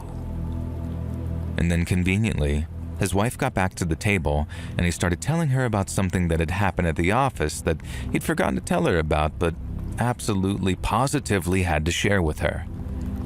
And I just felt frozen, sick, and scared. I had no idea what to do. And of course, I had unpleasant experiences with men before as a blonde-haired, blue-eyed teenage girl, but you kind of expected to avoid that type of thing in this very high-end restaurant when your partner and his wife were so present. And to top it all off, I felt way too concerned about embarrassing my husband to be in front of his people. He knew some of the other diners, if not this couple themselves, and other than the weird "I love yous," the conversation with the couple had been entirely pleasant and, dare I say, even enjoyable. I would have happily befriended them if not for this creepy weirdness that was coming out of the guy. And as it happened, and at the time I believed it to be a coincidence, we finished our meal at the same time as the older couple, both paid at the same time, and both made to leave at once. My husband paid on his credit card, but the rich wife was the one to handle their bill. The rich husband sort of sidled up next to me and I sort of froze, terrified of what he was going to say next. Instead of saying anything lewd, he just simply said it would be absolutely charming to meet myself and my partner, and perhaps we could officially dine together at some point. And then he gave me his business card. And yes, it was one that Patrick Bateman would have scoffed at, in case you're wondering. But the point is, not only did he give me his business card, but it had his home telephone number on it. The rich husband and rich wife sort of walked us to our car, and as I climbed into the passenger seat, he said, "Remember what I told you?" And when my husband looked at him sort of confused, he said that he suggested that we all dine out together again, and I had their card. But I know that's not what he meant though. I knew that he meant the "I love yous." So that was my creepy first encounter where rich people go to dine. Was it really scary? Well, not yet, but believe it or not, this was the prelude. On the drive home, I told my husband to be everything. He is a very calm and peaceful and spiritual man. But back when we were both 18, as he's just 3 months older than me, he was, well, let's just say pretty hot-headed and protective of me in a way that verged on jealousy. And now he was so angry that he almost steered the car off the road. But I made him swear to keep him calm and listen to me and promise that he wouldn't turn that car around or pull in and wait for the couple to pass so he could chase them down or anything stupid like that. And to his credit, he agreed with me. And then I got to the final bit and I told him that I had the guy's business card. Now he smiled quietly, and then when we got home, he asked me to give him the business card. And I lived with him at his mom and stepdad's house for reasons I won't go into. They were pretty bohemian about it since we were technically together before marriage. And I gave him the card after he swore me 2 things. One, that he wouldn't do anything for a few days until we had time to think about it. And 2, he wouldn't just go around to their house, which we discovered was almost this sort of stately home. And when we swore to both, I gave him the business card. And what my husband did should have been the perfect revenge. It should have absolutely effed things up for the rich husband and revealed him for the weirdo that he is. But it didn't, and that's what creeps me out the most. What my husband did was call up the number and ask to speak to the rich wife, and it was her that he confronted. He told her all about her husband's harassment of me, and he may have embellished a little even because screw it, but he made it very clear that her husband had been trying to behave creepily towards me and hinted that I should contact him for some kind of encounter. I was listening in on the other line, as that's how landlines work those days, and I was completely chilled when I heard the rich wife start laughing in a very cold and callous way. Now my husband-to-be kept on ranting about how uncomfortable the creepy old dude had made me, and maybe she wasn't grasping the fact that he intended to cheat on her. And this rich wife said something like, "Are you finished?" He only told her that he loved her. Gareth can be a bit much sometimes, she says. And then it hit me. Pretty much every time I'd been alone with that rich husband, my own husband had left first, and then rich wife had found an excuse to take an extended break from the table and always ensured that I was alone with her husband. Then she said one final thing that I'll never forget, which creeped me out more than any way rich husband, aka this Gareth, had made me feel. She said to my husband that maybe he should stop taking things so seriously and take them up on their offer of dinner today. And that she was sure a couple of our means would appreciate being able to dine with the likes of them. And we both looked like our company could help rejuvenate their marriage. Now, there was no doubt about it then. They were goddamn predatory swingers, maybe worse, who thought that we were just some young poor couple spending what little we had at some swanky restaurant. And my husband had a tendency to dress down because he had the whole embarrassed rich kid thing, so it made some sense. And so my husband, keeping calm, said thank you for the invite, and maybe he'd check in with his father because perhaps he was familiar and maybe we could all dine together as a family. As soon as rich wife had heard my husband's father's name, she responded rather quickly that maybe we'd have to see, but perhaps it was best that we took a rain check, and then she hung up. And that was just about the one time when my husband was actually to use his birth father's reputation in our small town to scare this pair of creeps. And you can probably imagine the type of rich character my father-in-law was, given that the very mention of his name caused a pair of very creepy, probably even murderous swingers to back off in fear. But that, my friends, is a very much different story.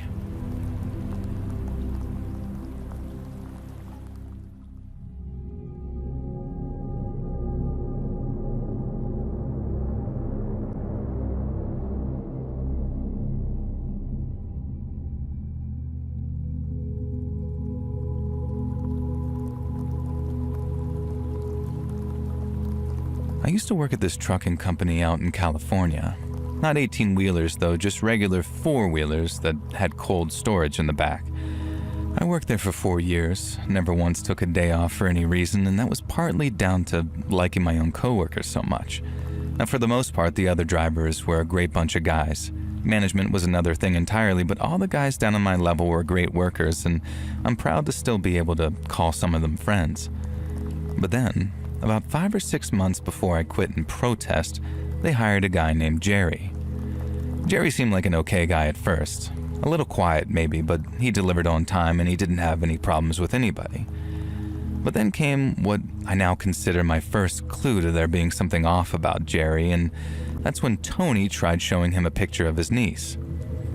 She just started elementary school, and Tony's getting all teary-eyed, saying look how fast they grow up, and passing around his phone to people to show them pictures of her. But when he tries showing Jerry, Jerry just gives him this icy cold, no thank you, and then just carries on with his business. Now Tony was really offended actually, and he was joking when he said, "It's that asshole's problem." But the more I thought about it, the more it bothered me. Even the guys who clearly didn't give a crap about Tony's niece at least took a look and said something like, she's cute, I'm happy for you. But there was Jerry acting all awkward like we were trying to show him a booby magazine or something. And like I said, I guess that was my first real clue right there. Everyone else figured that that was just him. Quiet, verging on antisocial Jerry. And after a couple of months, it just drifted into the background and slipped from my mind. It only came back a few months later when I was driving back to the depot that I spotted one of our trucks parked near an elementary school, just not in the parking lot. I slowed a little, hoping to spot one of my coworkers so I could honk my horn at them, but when I did, it didn't honk. It was Jerry, and that's when I realized why his truck wasn't in the parking lot. He wasn't making a delivery. He was just standing there, watching the kids play in the yard. Now I'm thinking, what is he doing? But I didn't stop, not that first time. I figured he probably had a kid at that school, or that maybe he just delivered there and was taking a smoke break or something. But like I said, the truck wasn't in the school's lot, and I didn't remember Jerry ever smoking back at the depot. Now, this was weird, but I wasn't Jerry's boss. And I'm also not so much of an a-hole that I'd try and act like Jerry's boss. And if he wanted to goof off or do some family stuff on company time, that was his problem, not mine, and I didn't mention it to him either. But then, not even a week later, I spotted him doing the exact same thing on my day off. I was driving by the exact same school when I spotted one of our trucks in the exact same place that had been the previous week. It was like deja vu. The school, the truck, and then Jerry, right there in the same spot.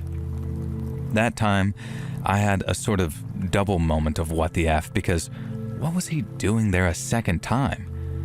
But then as I slowed and watched him in my side mirror, I could have sworn that he was holding his phone up against his chest, in a way a person might do if they were secretly recording. Now, I guess I am kind of an a-hole to risk ruining a working relationship over a suspicion as weird as that.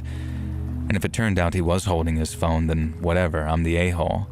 But if he was out there recording those kids, that was something that I wasn't going to tolerate. Now, I'll admit to feeling kind of crazy as I walked up to him, because after parking my car and getting out, I didn't so much as walk up as sneak up. But then there he was, holding his phone maybe 6 inches from his chest, and its screen was all lit up with what was clearly a recording of the schoolyard in front of him. And I said, "Jerry, what the hell are you doing, man?" And obviously, because he hadn't seen me, he just about jumped out of his skin before locking his phone and sliding it into his pocket. Now, he told me in that very quiet, weird voice of his, "Just taking a break, man." But I knew what I saw. And when I demanded that he show me his iPhone gallery there to prove that he hadn't been doing what I thought he was doing, he refused. Now, I was causing such a ruckus that some of the kids and one of the teachers started to pay attention to me yelling, and when Jerry realized that we had an audience now, he hopped back into his truck and just drove off with me still yelling at him. I remember calling a couple of the guys that night who told me that I should do the right thing and tell our supervisor what I saw, and so I called him and gave him the full story too. Everyone was being very understanding and saying stuff like, "What the hell? That's messed up. He's doing that on the job? Dude, get him fired." And the same was true with my supervisor, who said that he'd bring it up with management and work that slacking off on the job angle so they could actually fire the guy. My supervisor did have kind of a warning for me though, like it wasn't all smooth sailing, because when he asked if I'd taken any pictures of Jerry and I said no, he said, "Dude, really would have helped if you did, but now it's just your word against his." Now, I figured that might be an issue, but like I said earlier, I put more than 3.5 years into that company, and I busted my butt every single day I was on the job, too. I figured that might count for something, but it didn't. And it didn't count for a goddamn thing. I had 3 days off, and I spotted Jerry on the second one, so it wasn't until a day after that I was back at work again. Now, I figured I might even stroll in to see no sign of Jerry, with his locker having been emptied. But Jerry was still there, and I barely even clocked in before my supervisor said management wanted to talk to me. I knew it must have been about Jerry. There was nothing else that I was expecting it to be about, and I was right. But what I figured would be little more than a recap of my story turned out to be anything but.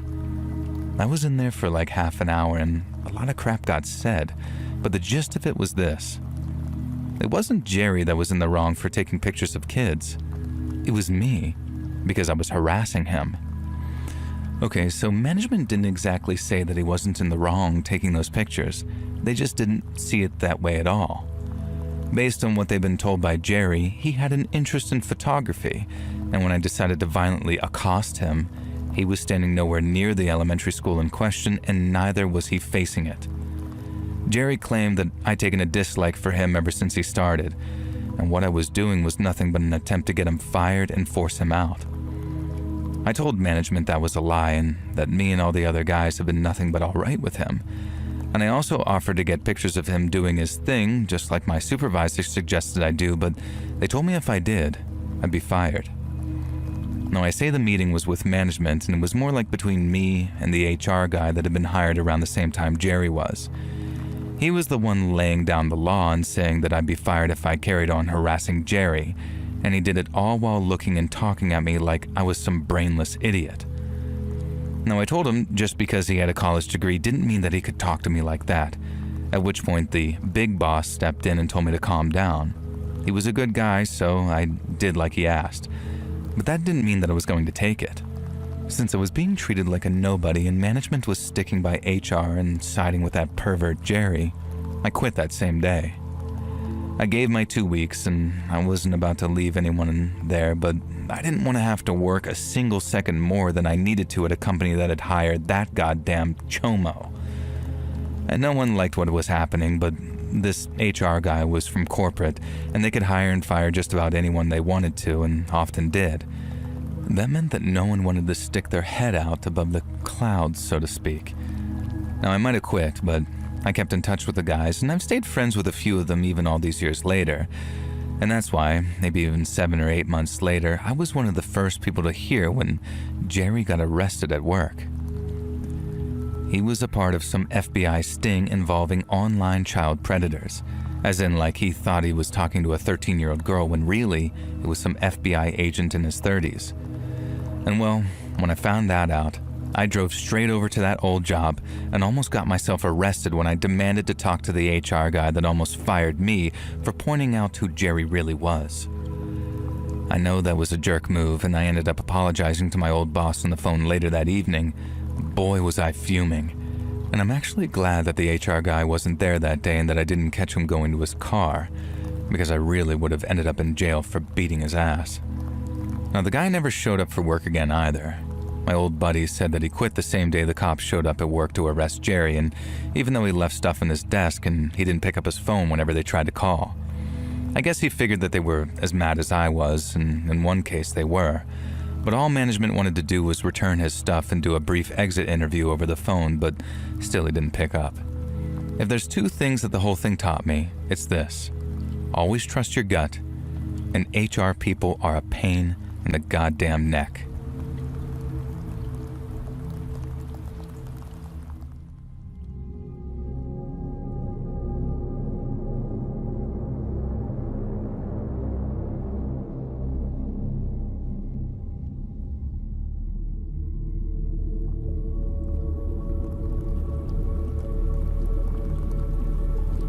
In my very early 20s, I was a waitress at a small family-owned chain in my hometown. There wasn't anything particularly notable about the restaurant. It was pretty beloved in my town, and the food was great quality. Man, our chefs were chef's kiss. And in the evenings, it had this lovely mood lighting that made the place feel incredibly romantic, even if it was a bit dark at times. I got the job after dining there with my then boyfriend, Jono, for around the 5th time, and he noticed a help wanted sign in the window. It seemed like a perfect fit since I was looking for a job for my last couple of years of college, and I already knew a bunch of the restaurant staff, either through dining there or because I was friends with a couple of the waitresses. Things went great for the first few months there. I was having a blast and genuinely enjoying the work while still finding time for my studies. Unfortunately, working at the restaurant led to a little turmoil in my life as well. There was a male coworker who I'd become good friends with, purely platonic, but my boyfriend couldn't be convinced to see it that way. And one day he turned up at closing time to catch me and my coworker Brandon at it. By at it, in this case, he meant Brandon was walking me to my car in the dark, something he did every time we worked the night shift because, well, I don't need to explain why a male friend might do that for a female friend, do I? Unfortunately, my boyfriend couldn't quite grasp this concept, and he absolutely lost his goddamn mind. He accused Brandon of trying to steal his girl, and then started screaming in the parking lot about all types of these STDs I had. Now, it didn't stop there either. He started coming into the restaurant during busy evening hours, pointing at me and yelling to everyone that I was a, well, loose woman, and that even more embarrassing, he was deciding that to start sharing very intimate, very true facts about my body that were just kind of things that you don't want diners at a restaurant or your colleagues to hear about, you know? It was horrible, having someone show up out of the blue to randomly yell something unpleasant about how one of my breasts was smaller than the other and I was insecure about it, or the kind of things I liked in bed. And my now ex-boyfriend was banned from the restaurant, and I was given a couple of weeks of compassionate leave. During this time, I got a restraining order filed against him, and the security camera footage from the restaurant as well as witness testimony made it pretty simple and easy of a process. But still, I was devastated. I felt like I had no choice but to quit my job because the longer I stayed, the more sick that I felt about going back to face everyone. And eventually Brandon gave me a much-needed pep talk and convinced me that I was super valued as an employee and that they'd be gutted to lose me. And his well-meaning guilt trip worked, and I eventually returned to work. And now, enter the third player in the story. His name was Howie, and he was the assistant manager of our little family. Up until this point, Howie had been polite but distant with me. Not rude or anything, but not particularly interested in me as anything more than a colleague either. And on the day that I returned to work, though, he called me into his office and told me that Jonah would not be darkening the door of our establishment again, and that he'd personally make sure of it. I wasn't sure how he could promise that, since it would require him to work the exact same shifts as me, which surely he wouldn't be doing. But it turns out I was wrong. He'd arranged things so we worked at exactly the same times, at all times. And that was just the first red flag. The next, which I should have taken more seriously, was when he called me into his office again a few days later and started addressing the horrible things Jonah had said about me. He said that he knew that I didn't have STDs, Jonah claimed, because I obviously wasn't that type of girl, which isn't how STDs work, buddy, but I liked my job and wanted to keep it, so I just kept quiet on that. Now next, he started talking about how I shouldn't be insecure about my breasts. So what if one of them was smaller than the other? He'd never noticed, and in fact, he thought they looked great.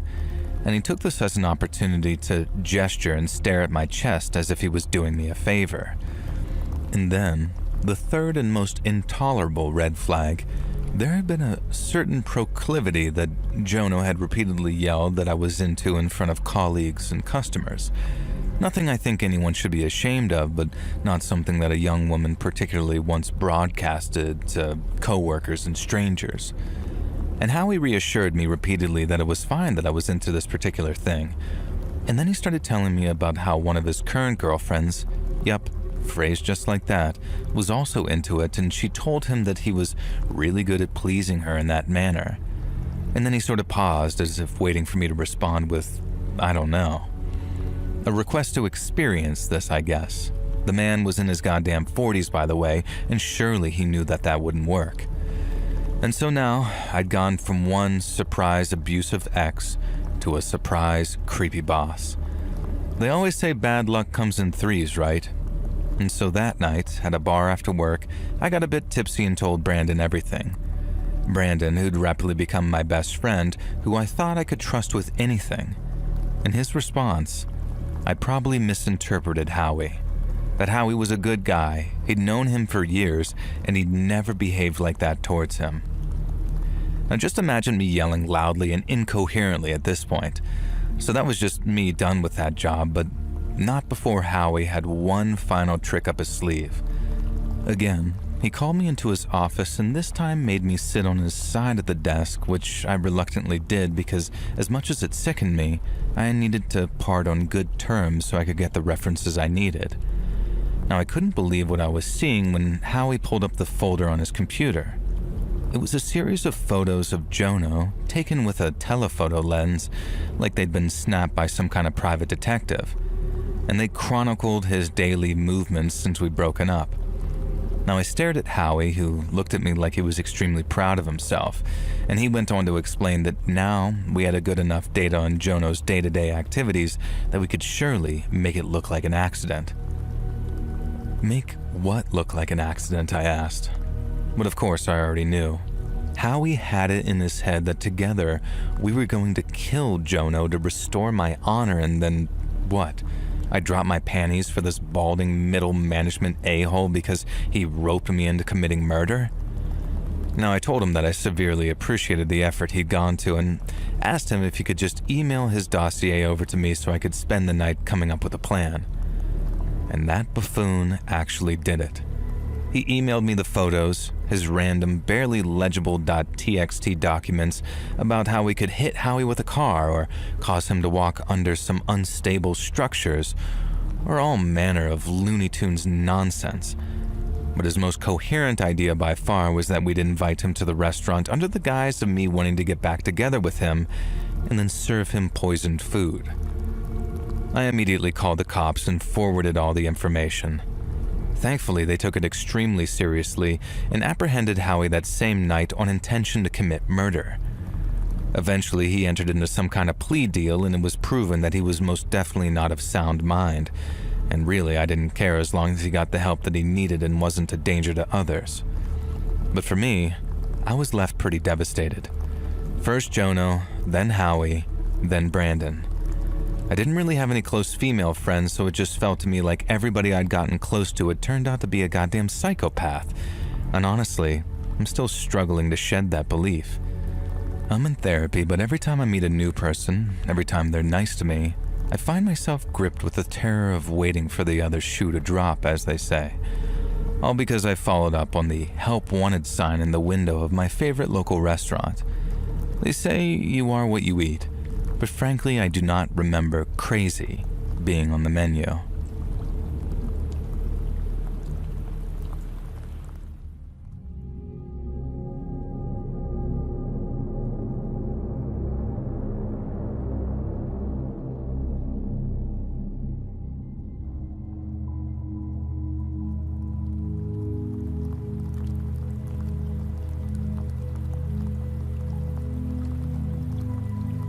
I lived in a haunted house as a kid in the 1990s, and the activity was centered around my attic loft. There were lots of unexplained noises, objects being thrown around, etc., and there was only one event in particular that truly scared me. I could have been seriously hurt if the timing had been slightly different. Now, for context, the house was built in the 1940s and it was pretty creepy. The cavernous basement and the surrounding property included, but the focus here is on the attic. The house was a traditional New England colonial with a detached two-car garage off to the side. It sat on about an acre, with 3 sides bordered by a row of evergreens and an old stone wall. The attic was a walk-up with a full set of stairs, which split it into left and right finished sections. Now, I'm talking late 1970s puke green shag carpet and wood-paneled walls. A lot of the house had been renovated around that time in the 70s or early 80s. There were 2 panels, one at the top landing and another directly above the door at the base of the stairs behind you. These were removable wall panels that led into the slope part of the house's roofline, and those compartments were used as storage crawl spaces by my father. The left side of the stairs had a waist-height retaining wall/shelf, while the right side had a full-sized wall with a small closet accessible from the opposite side. Inside that closet was another small removable access panel for something or other, and I can't remember what it was for. I honestly forgot it was even there most of the time, but this is foreshadowing. Now anyways, my dad used the left half of the attic for his collectibles and storage, while I had free reign of the right half as my hangout spot once I got into middle school at around 1997-ish. And I spent a lot of time up there playing video games and building Legos. I had 2 chairs, a couch, a table, and I could pick up a basic over-the-air TV signal. And I hung out with a bunch of my friends up there, and it was great. Now, most of the time.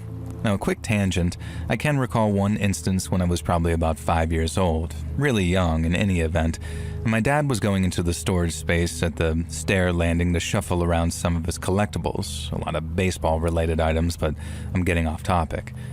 I crawled in there and started exploring to the right side, thinking that he was messing around on the left. And in the very corner of the attic crawl space, I saw these 2 incredibly intense, ice blue glowing eyes. I got this overwhelming, unexplainable feeling of fear unlike anything else, and I just turned around and booked it out of there without saying anything. And that was the only time anything like that happened while I lived there, and I'd gone into the crawl space a ton over the years. Now that the attic layout is covered, the important parts for these occurrences are the 3 removable wall panels. These things weren't just loosely put in place. They required deliberate effort to remove. I think you know where I'm going with this. And often while I'm hanging out up there, at least the panel at the top landing would pop out of its place with enough force to slide down the stairs and crash into the door at the bottom. The panels were about 3 feet tall, and there were at least that much distance between the last step and the wall. If it was the panel above the door, on the other hand, that required even less to make a ruckus. And there was only about an 8 to 10 inch ledge next to the wall on the right that you had to shimmy across to access that panel, and I remember it being about the width of a VHS tape. Naturally, when that panel came off the wall, it crashed down 10 plus feet to the base of the stairs, making a ton of noise. Now, this was the normal version of events, and it started happening more and more the longer I'd spent time up there, from 6th through 8th grade. Typically, I'd just pick up whichever panel had fallen, put it back in place, and continue whatever I was doing. And now we're getting to the meat of the story. I was sitting in my chair playing PS1 during a long gaming sesh one summer afternoon, probably in 8th grade, and the chair was positioned a few feet from the closet directly to my left. I got up to use the bathroom on the 2nd floor, since obviously the attic didn't have any plumbing. And as I made my way towards the stairs, only a couple of feet from the chair, both the panels in the stairway suddenly flew off the walls simultaneously and collided in midair, crashing down onto the stairs and the door below. On top of that, the panel inside the closet shot off the wall with the same intensity, if not greater, directly into the chair that I had been sitting in. I ran down the stairs, scared out of my mind, and didn't go back up there for hours. Aside from going back there later that day to turn off the TV and PlayStation, I don't think I went back up there again for about a week. And to put it into perspective, imagine these panels leaving the walls with roughly the same force as vehicle airbags deploying, the first generation ones, not the modern stuff that isn't quite as powerful. These were 3/4 of an inch to 1 inch thick wood panels, old school material, not the cheap stuff that you get at the store today. Getting hit by one of those would have seriously messed up a grown man, let alone a scrawny 12 to 14-year-old kid. And no, it wasn't a draft or stormy weather. This happened regardless of the conditions outside. And I remember one less intense event when I picked up the panel from the bottom of the stairs, fit it snugly back into the wall, turned around, took a few steps towards my side of the attic, and it did the same thing again. And I just straight up said, "All right, I'm leaving," packed it up, and did something else in the house. I had gotten the hint. Now, most of these events happened during middle school in the late 90s when I was allowed to take over that space. We moved out when I was entering high school in 2000, and these things also occurred at other times when nobody was up there, usually at night, and I heard a lot of crap happening at all hours. My bedroom was right next to the door leading up there, under my father's side of the attic. However, the frequency of the noises and phenomena dramatically increased once I started spending my free time up there.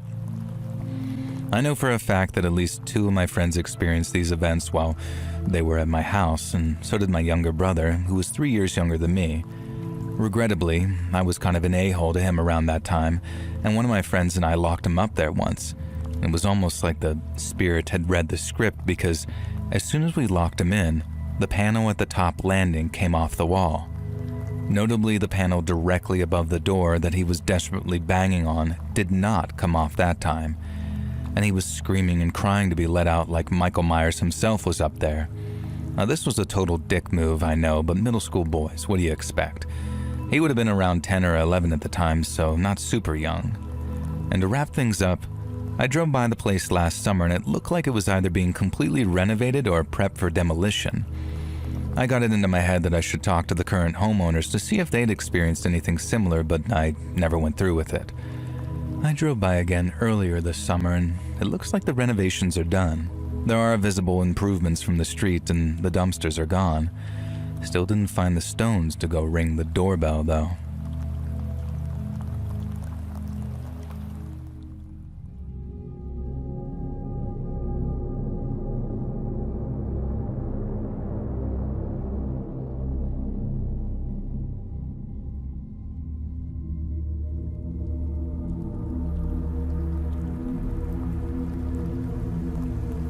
Is anyone here old enough to have been a dad in the mid-90s? Well, I am, and I went through a lot during fatherhood when my 3 kids were still under 18. 2 daughters, 1 son, and I couldn't be more proud of them to this day. But I'm not here to gush over my kids. The year was 1996, my son was 5, and that Christmas he wanted the hit-hot toy that every other kid wanted, a talking 12-inch Buzz Lightyear doll. If you were a parent around then, or even a kid, you'll know how freaking impossible that thing was to acquire. Kind of rubbed salt into the wound that Jingle All the Way came out around the same year, basically portraying the same kind of struggle of a parent trying to buy an action figure. But I digress. I didn't go into a wild caper involving Sinbad, which ended up with me dressing in a full-functioning Buzz Lightyear costume. Instead, I turned to the classifieds. Worth a look anyway. People have found strange and unexpected things in the classifieds before. And so I scoured the classifieds, and sure enough, I did actually find a few Buzz Lightyears. However, the sellers were obviously asking for crazy prices. The cheapest was like $100, and the most expensive I saw was like $180, I think. Now for some context, the toy was like $25 retail, I believe, and no way could I afford that much for one single present for one of my 3 kids. It would have to be the only gift that he got, and I know that that would have disappointed him just as much as not getting one at all. Now after a few regular store tours after work each day, I resigned myself to passing on that Buzz Lightyear. But then I saw it. A listing in that day's paper in the classifieds. A Buzz Lightyear doll for sale. $40. Of course I figured that must have already sold, but I called the number anyway, and holy crap on a cowboy. That lovely old lady on the other end of the phone still had that doll. Now I offered her the full $40 because I didn't want to risk anything. And the old lady explained that she'd bought the toy by accident for her grandson, having heard on the television that it was a hot new gift. But her daughter had told her it was for little kids and her grandson was 12, and so it was probably a bit too old for the toy. Now Grandma was going to return it to the store, but her daughter and son-in-law made her list it in the classifieds, and they told her to sell it for $100, but she couldn't bring herself to profit off of it that much out of some desperate parents, so she lowered it to $40. Now, she sounded like an awesome, genuinely lovely old lady that I had no hesitation when she said that I needed to visit her home to come collect that toy because she didn't drive. Typically with exchanges like this, you're meant to meet in a public place where possible, but it really didn't seem like that would be necessary here. Now, spoiler, the old lady genuinely was just a lovely old woman. She wasn't luring me to cook me in her pot and eat me for Christmas. That's not where this is going at all. Now, I drove the 20 minutes over to the old lady's house and went inside. Now, it was the typical adorable old granny's home. Photos of her many familial generations on the wall, pictures of a man who'd clearly been her husband, and a worn-out single-seater that I absolutely knew her beloved had sat on every night until he passed. Now, Granny gave me a cup of something, and with it, she brought the Buzz Lightyear doll out. And it was the right one. It was perfect. It was still in the Sears bag. It must have been how she managed to find it, as Sears was downscaling their toy stock at the time, so I didn't even think to really check there. And we chatted for a bit, and then I could tell that the old woman was getting tired, so it was nearly 8 p.m., and old people tend to go to bed early. Now trust me, I'm actually one of them now. I triple-checked that with Granny that she was okay with the $40, and I even offered her $50, about as much as I could afford, but she was having none of it. In fact, she tried to knock it down to $30, but I could tell that the extra $10 would be useful for an old woman during Christmas. And with the deal done, I bid her a nice goodbye, promising to stay in touch and plan to add her to our Christmas card list, and also asked my son to write her a thank you note when I told him the story on Christmas. I left the house, walked down the steps to the street, and began to head towards my car. And that's when they appeared. A gang of 3 young people, faces covered in balaclavas, wrapped up in these thick coats. And I could tell from their muffled voices that they were young, maybe even mid-teens, but that didn't make them any less menacing. They started shoving me, grabbing at the bag that I was holding, and they were asking me what I had there. Was it anything valuable? Was it worth my life? I just immediately tried to appeal to their youthful human instinct, and I explained that it was the Buzz Lightyear toy for my 5-year-old son, and I'd gone through hell to get it. Now, I expected at least an ounce of humanity or empathy at this, But no, it caused them to cackle and circle me, snatching at the bag and trying to pull it away from me. Now, I thought about lashing out. Now, back then, I wasn't some weak guy and I could have probably done them some damage, but I was scared out of my mind that I'd get in more trouble than they would if I beat up a teenager in the week before Christmas. Eventually, they converged on me and began to overwhelm me. And then I felt a cold, strange sensation in my side. I didn't realize what had happened at first, but I remember my vice grip on the Sears bag failing and dropping the Buzz Lightyear doll. One of those youths snatched it up, and then they all looked at me and I could see a weird kind of horror in their eyes. Why, I thought. Who the hell did that, one of them asked, and the others just shook their heads, clearly not wanting to admit to whoever it was. I was still confused. I had no idea why they were freaking out and now suddenly running away, and then I felt it. The burning, agonizing pain in my side. I reached down and touched it and felt this wetness, even though I had my wool gloves on. One of these kids had stabbed me. I'd been stabbed over a Buzz Lightyear doll. Now, I wish I could say that I chased them down and got the toy back, but instead, I collapsed in the middle of the sidewalk and began half-heartedly calling for help. Thankfully, someone had heard me pretty quickly and the paramedics arrived and got me to a hospital. Thankfully, the blade had barely entered my side thanks to the winter coat and hadn't penetrated further than the tissue and muscle. No harm, no foul, except for a few days of pain and some stitches. Thankfully, Work's medical insurance covered most of it too, so it didn't even screw up Christmas financially, so to speak. And there was still the matter of letting my son down gently. I deliberated whether I should tell him that I wasn't able to get the Buzz Lightyear doll, but in the end, me and my wife decided to just tell him the truth. And so a few days before Christmas, we sat him down and explained everything. Why Daddy has an injury, and why he wouldn't be getting the Buzz Lightyear toy he wanted. I kind of expected tears and a tantrum because he was 5, but no.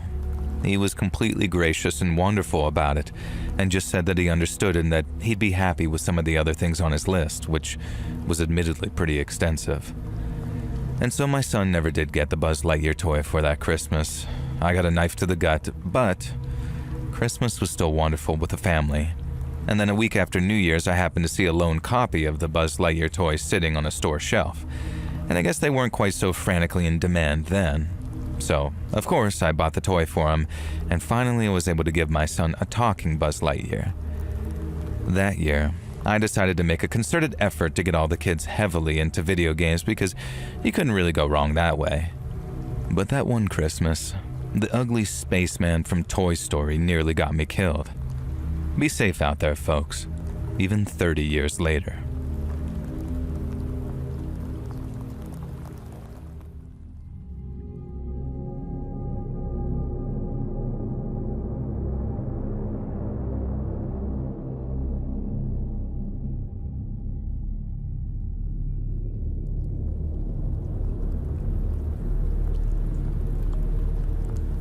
So take this with a pound of salt.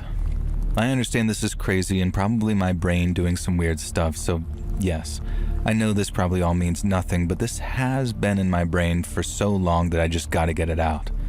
When I, now an 18-year-old female, was in 2nd grade, I rode the bus to and from school with my older brother, and no particular memories stand out, but a few related to this girl named Tina.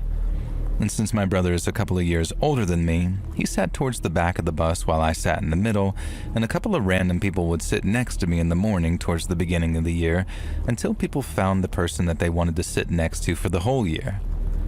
One day, this girl that I had never seen before sat next to me, and this weird smell overwhelmed me. It was like this stale smell that didn't smell bad, but also smelled old and musty. I'm sorry, I literally can't explain it because I only recognized it when I smell it, so this Tina was a few grades above me, but other than that, nothing stood out about her. She looked like every other kid in the school, and the only thing off was the way that she smelled because it was something that I'd never smelled before in my then 6 years of life, lol. Now, I don't remember how we became friends, but we did, and after about a week of knowing each other, she told me on a Monday that she had a secret that she had to tell me the following Tuesday. Now, I was hyped for a week waiting, and when the day finally came, she told me she was a vampire.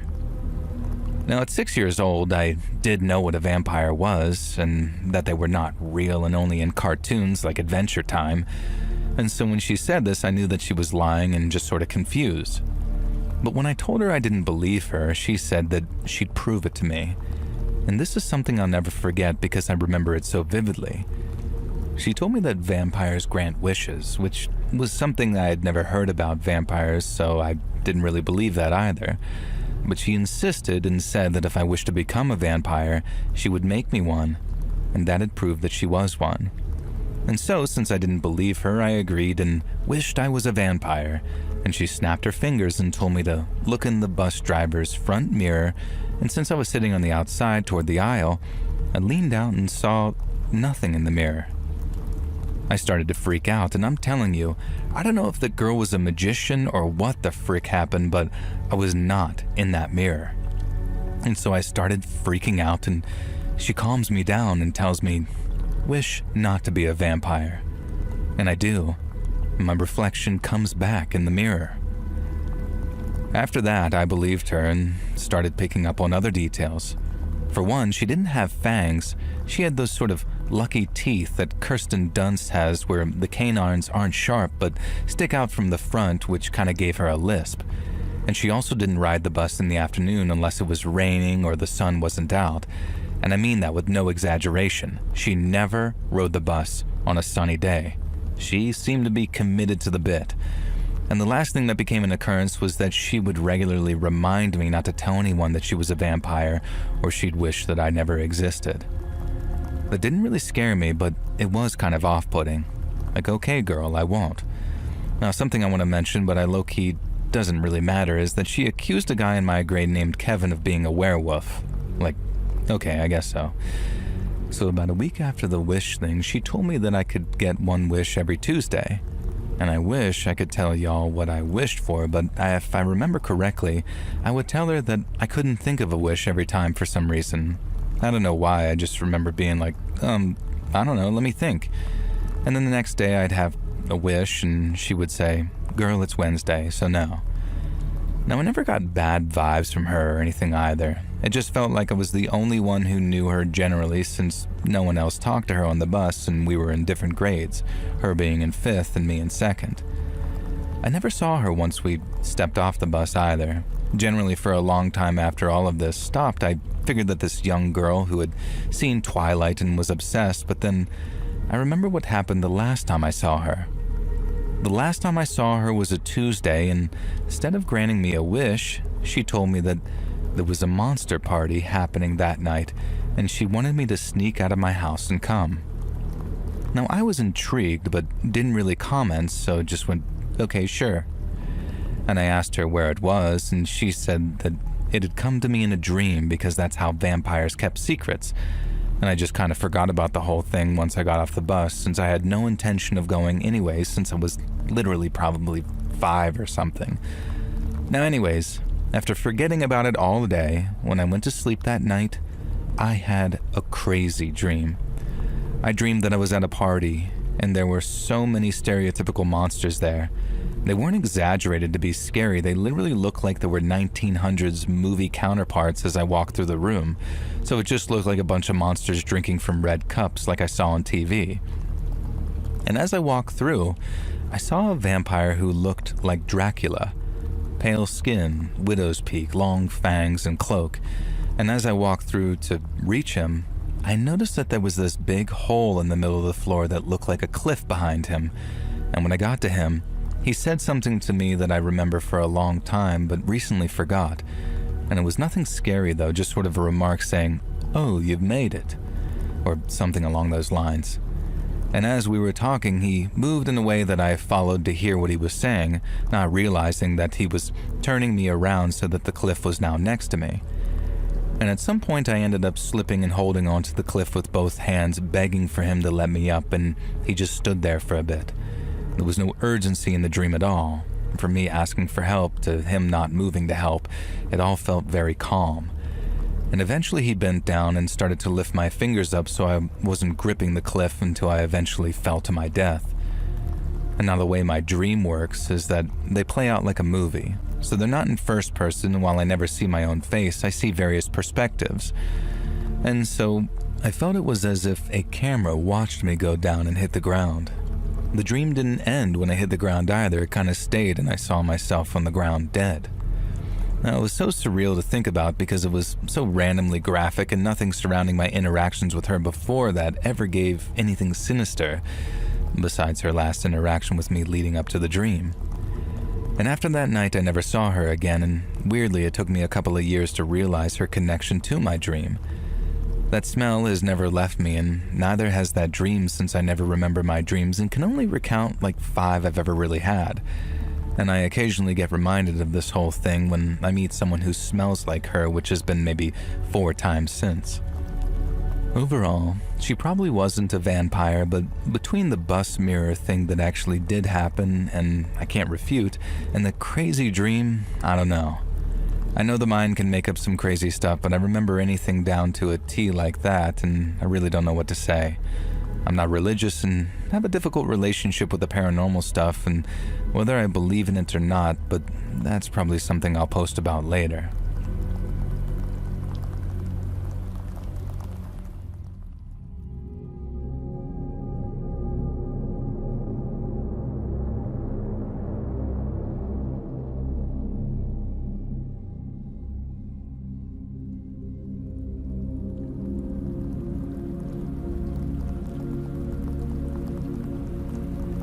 Hey Joel and crew, do any of you remember that huge horrific blizzard that happened in Oklahoma way back in 2009? I got caught up in it, if that's not obvious. I was driving home from a remote Christmas party on Christmas Eve when the snow really began to fall. What reception I could get through the radio was telling everyone to stay indoors and definitely for sure don't go out driving in your cars. Well, thanks. That really helps halfway through my journey. Now, eventually the snowfall got too heavy and I couldn't risk driving.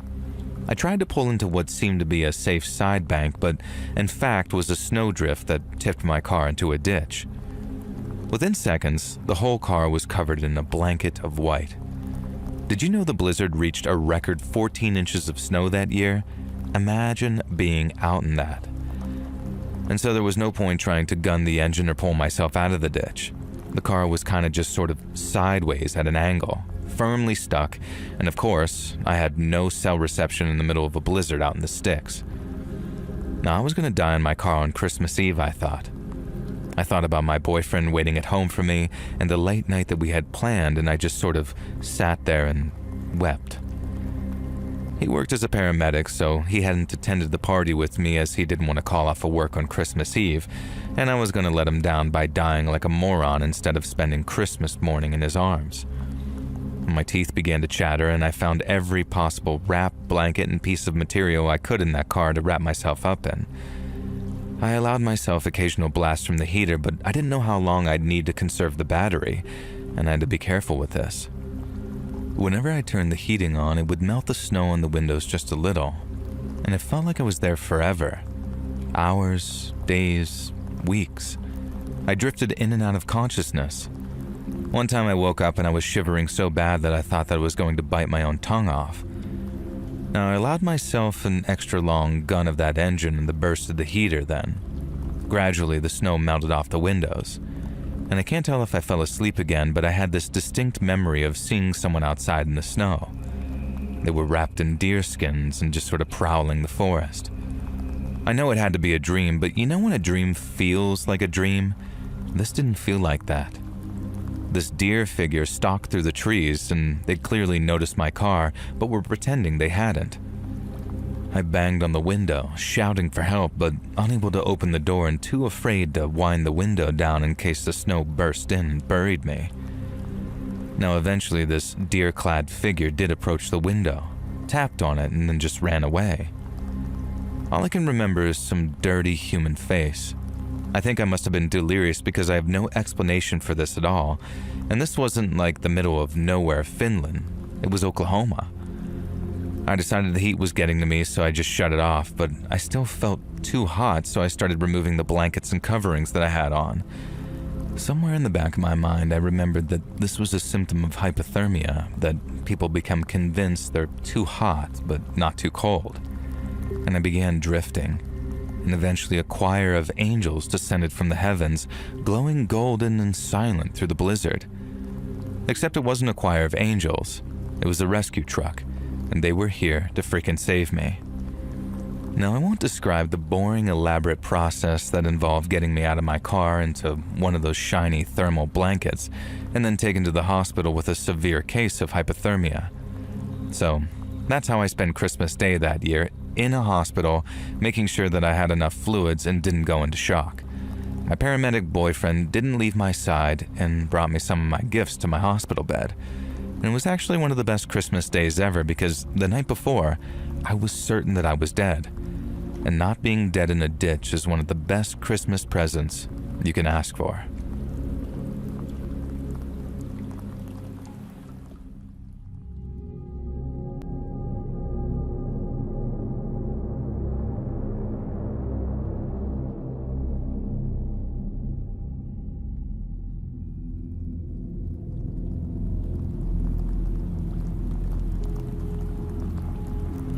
At 1:52 a.m., my phone rings. It's my husband. He had already texted me, letting me know that he was on his way home from work. Worried that something was wrong, I answer. I say, "Hey babe, you okay?" And there's silence. "Babe? Can you hear me?" "I can now, are you okay?" I respond. I don't know what just happened. I'm almost home, but I saw something. I'm about to lose service. Be waiting on me, please."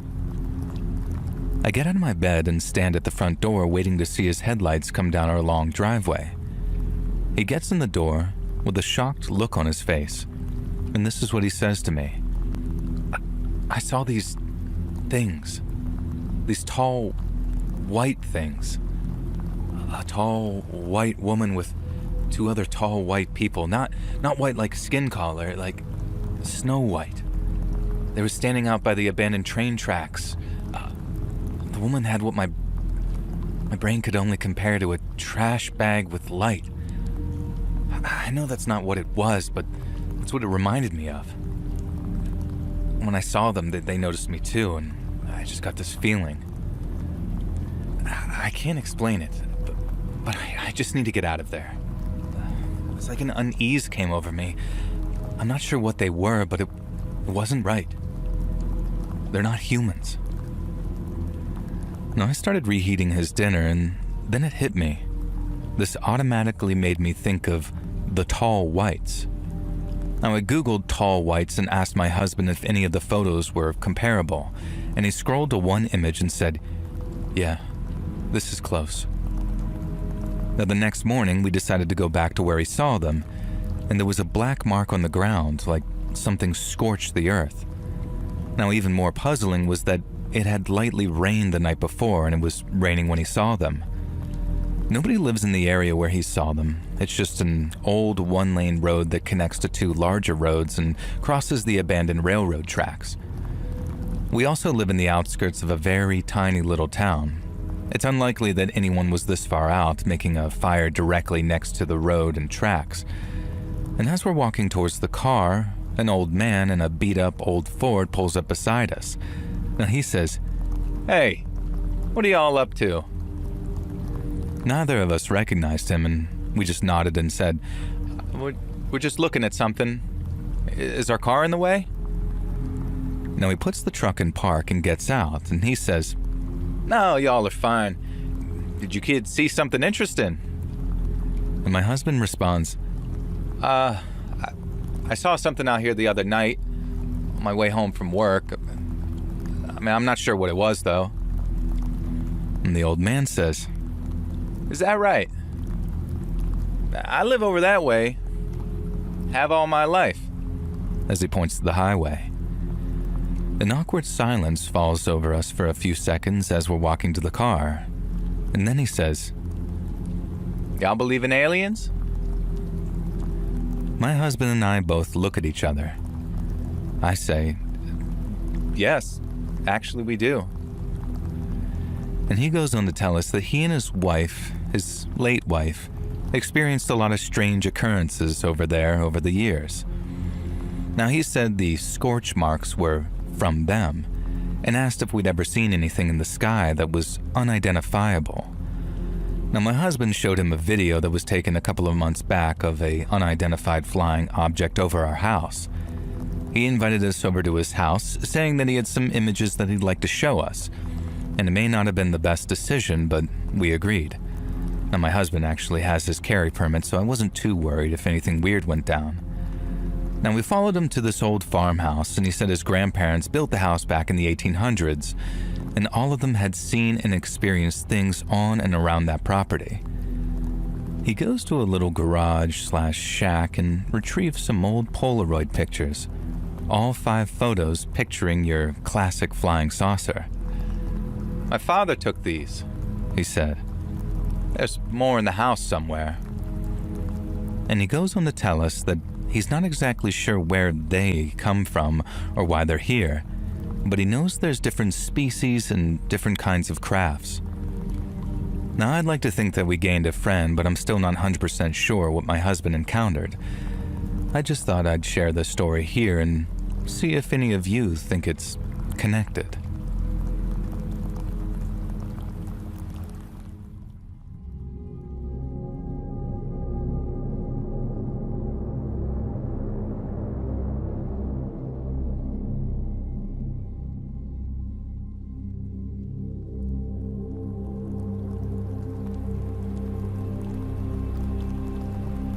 So I'm actually the son in the story, and it was a tale my dad told me many times from when I was a kid. I'm going to write it from his perspective as he dictates it to me, though, because it makes more sense listening to it from his point of view. And I asked him to write it down for me, but he said, "I'm not writing out all that crap for some Facebook Minecraft pod channel nonsense." He's 65 now, and I have no idea how he knows what those things are, but I just told him that I'd write it out for him. And he also cannot get his head around the fact that you are not Markiplier and that other YouTubers exist, so I'm writing it exactly as he dictates here. So anyways, hi Markiplier, or whoever you are. This happened back in the day. Our family stupidly decided that we wanted a real Christmas tree that year. Now trust me, don't bother. It's messy as crap and, well, I guess it could lead to the kind of thing happening that happened to us. We drove out to a certain national forest. Me, the wife, and this little bastard here writing this all down. Now please note, I love my son very much, I just like giving him a bit of crap here and there. And so we were just going through the national forest when I found it, the perfect tree. Out came the axe and I began swinging like a woodsman out of old. Paul Bunyan would have been proud of me, whacking and thwacking away at that tree trunk like a pro. And suddenly, I heard a sound. A sort of spluttering, horrified scream of, "What the F do you think you're doing?" A big, fat, older couple came waddling their way through the trees, dressed up in winter gear. The man was red-faced from exertion and years of enjoying a bit too much to drink. He pointed one fat, bloated finger into my chest and told me I was not, I repeat, not, allowed to cut these trees down. I replied that in fact I was allowed to cut these trees down, and this part of the forest allowed it. And I even produced the necessary paperwork proving it. Now in fairness, not everyone knows that certain parts of certain national forests allow you to cut down Christmas trees, so I came prepared. The man took the paperwork from my hands and instead of looking at it, he threw it down into the snow and just stomped on it, like some stupid toddler. Now my wife was seeing red. I'm the calm one of the two of us, but she comes up to this guy and started giving him an earful. How dare he lay hands on her husband, and how dare he accuse us of false crimes? Now, he began to stutter and my wife continued to yell at him, now for getting spittle on her face. Every insult you could think of she was throwing at this angry old busybody.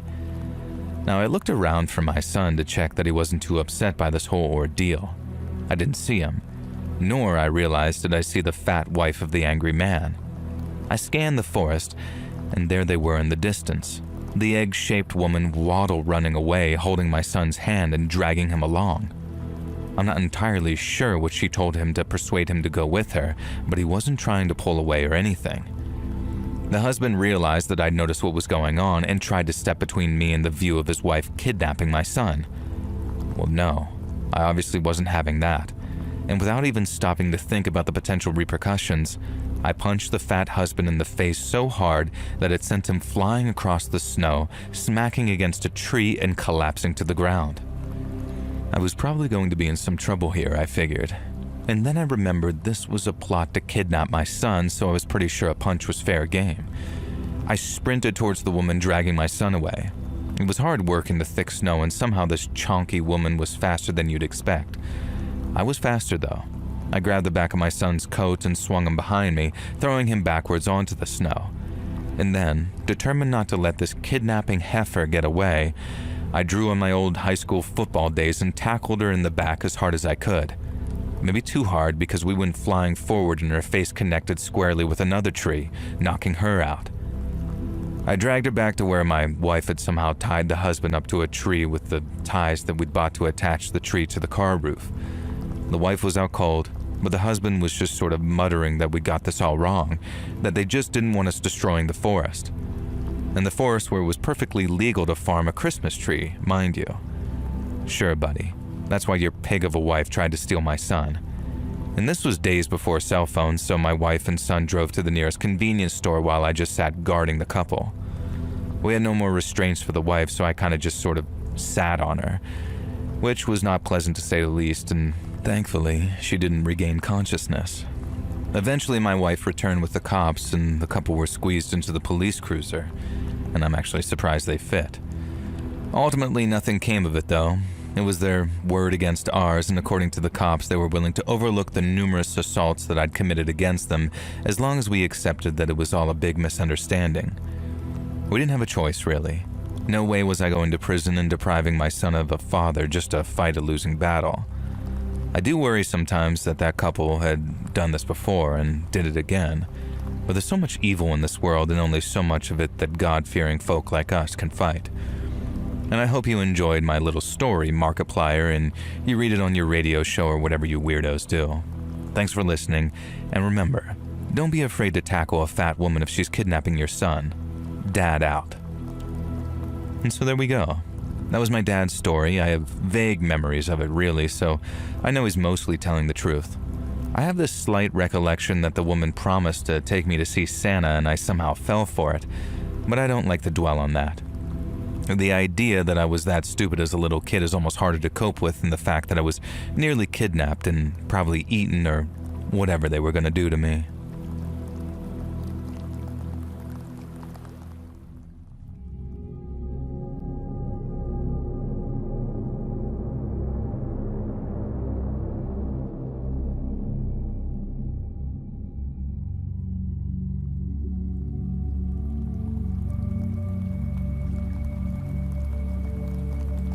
So there's this woman, Paula, we'll call her. She's maybe 5'4", 85 pounds, originally from a country in South America, and freakishly strong. I used to take yoga with her, and we did aerials and pole together. And she's also nearing 60, but you would never guess. She's so fit and tiny and almost ageless in this very intense, wiry, even vibrant way. But I've never quite known what to make of her. I wouldn't say that we were close, though for a little while we started to get closer because we were around each other a lot. The thing is, she started subtly mirroring me. Doing her hair like mine, painting her nails the same color, styling herself in ways that felt oddly specific. She even bought me clothes, and it didn't feel like some sweet gesture. It felt off, like she wasn't admiring me, she was trying to wear me or be me.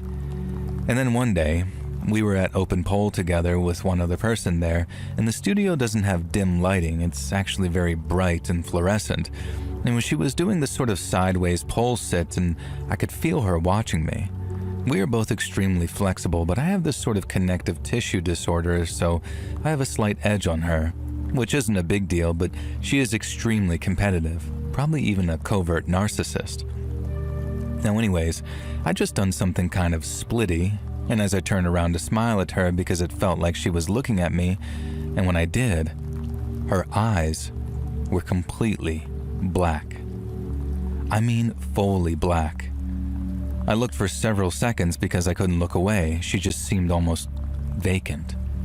Not checked out, but absent, like she'd gone somewhere momentarily and she was temporarily checked out. But yet it also felt like there was something in her place, an almost energetic placeholder. Something else seemed to be looking out through her, but it wasn't necessarily an intelligent being. I was left with this feeling of, I don't think I was supposed to see that, and I'm pretty sure she doesn't know that I saw this, but also I don't know if she was even aware of something happening. It was like when you accidentally see a Mike in a movie or a crew wearing jeans in a film set in ancient Rome. It wasn't just a weird lighting thing. Again, bring fluorescent lights at the studio, or a blink. It was just unmistakable, and I've never seen anything like it before or since, and I'm also pretty positive nobody else saw it. Now, it only lasted a few moments. I finally stopped looking at her and walked over to the table where my stuff was and took a sip, and then everything was just sort of back to normal. Now, I know how this sounds. I try to rationalize it and gaslight myself into letting it go, but I can't. Not with everything else. The mirroring, the vibe, the way I never felt entirely at ease around her. I'd really love to hear what other people might make of it, because I honestly don't know if I'm reading too much into it or not enough.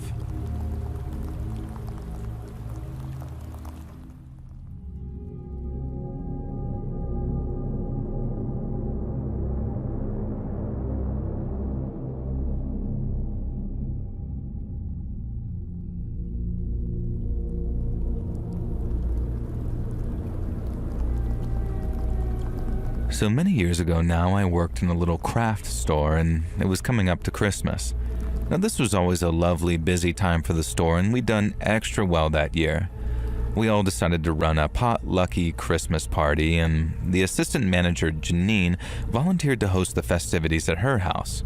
All good, all grand.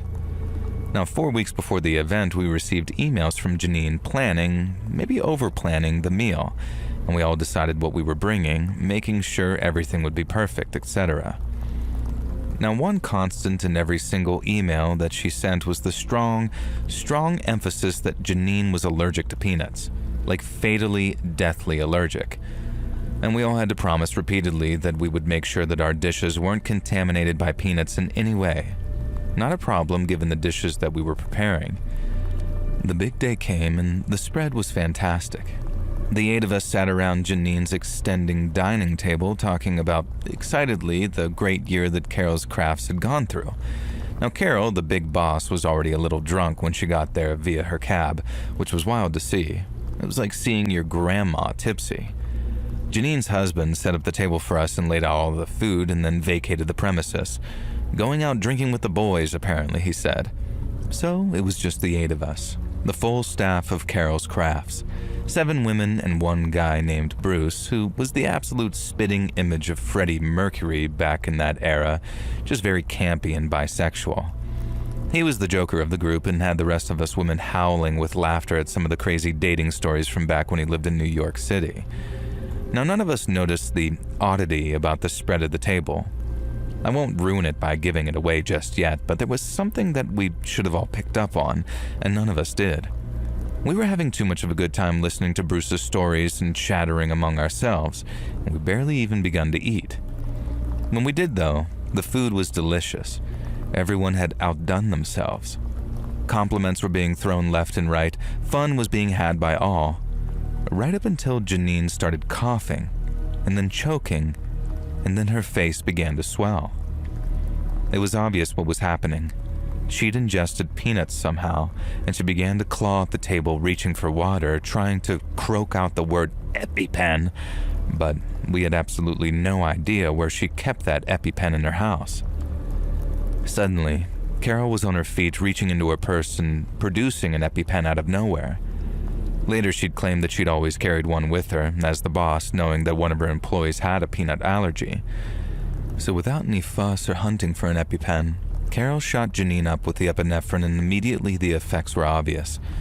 She started being able to breathe again, and the swelling stopped. That wasn't enough, though, so we called 911, and an ambulance was there in minutes, and she was taken to a hospital and treated. And that wasn't the end of it, though. Long story short, The doctors discerned that Janine had fully consumed peanuts and that her reaction had been far too bad for minor contamination. That meant that one of the dishes that she'd eaten had contained an actual large amount of peanuts. Janine insisted on getting the cops involved because after the repeated numerous warnings, it felt like an attempt on her life. I can't blame her. It was determined that the meatloaf contained ground up peanuts, and more than enough to be deliberate. But therein lay the big mystery and the thing that we hadn't noticed throughout the whole meal. The potluck should have consisted of 8 dishes, and there were 9, and all of us denied bringing the meatloaf, and we all explained which dish was ours. Now time passed and we went back to work after the Christmas break. Janine kept dropping comments and remarks suggesting that she believed one of us had brought the meatloaf as well, and then we started suspecting each other. Had Bruce finally gotten sick of Janine's OCD and how the shelves were stacked? And what about Carol? She conveniently had an EpiPen on her person despite having no need for one.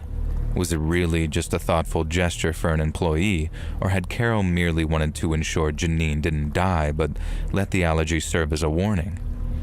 And then there were all the other staff members. None of us had a problem with Janine, and we were all like family, but someone had certainly tried to harm or kill her. Carol's Crafts wasn't the same after that. We all suspected each other, and just when it felt like we'd moved on, someone would bring up the peanut meatloaf and would all start again. And this broke Janine.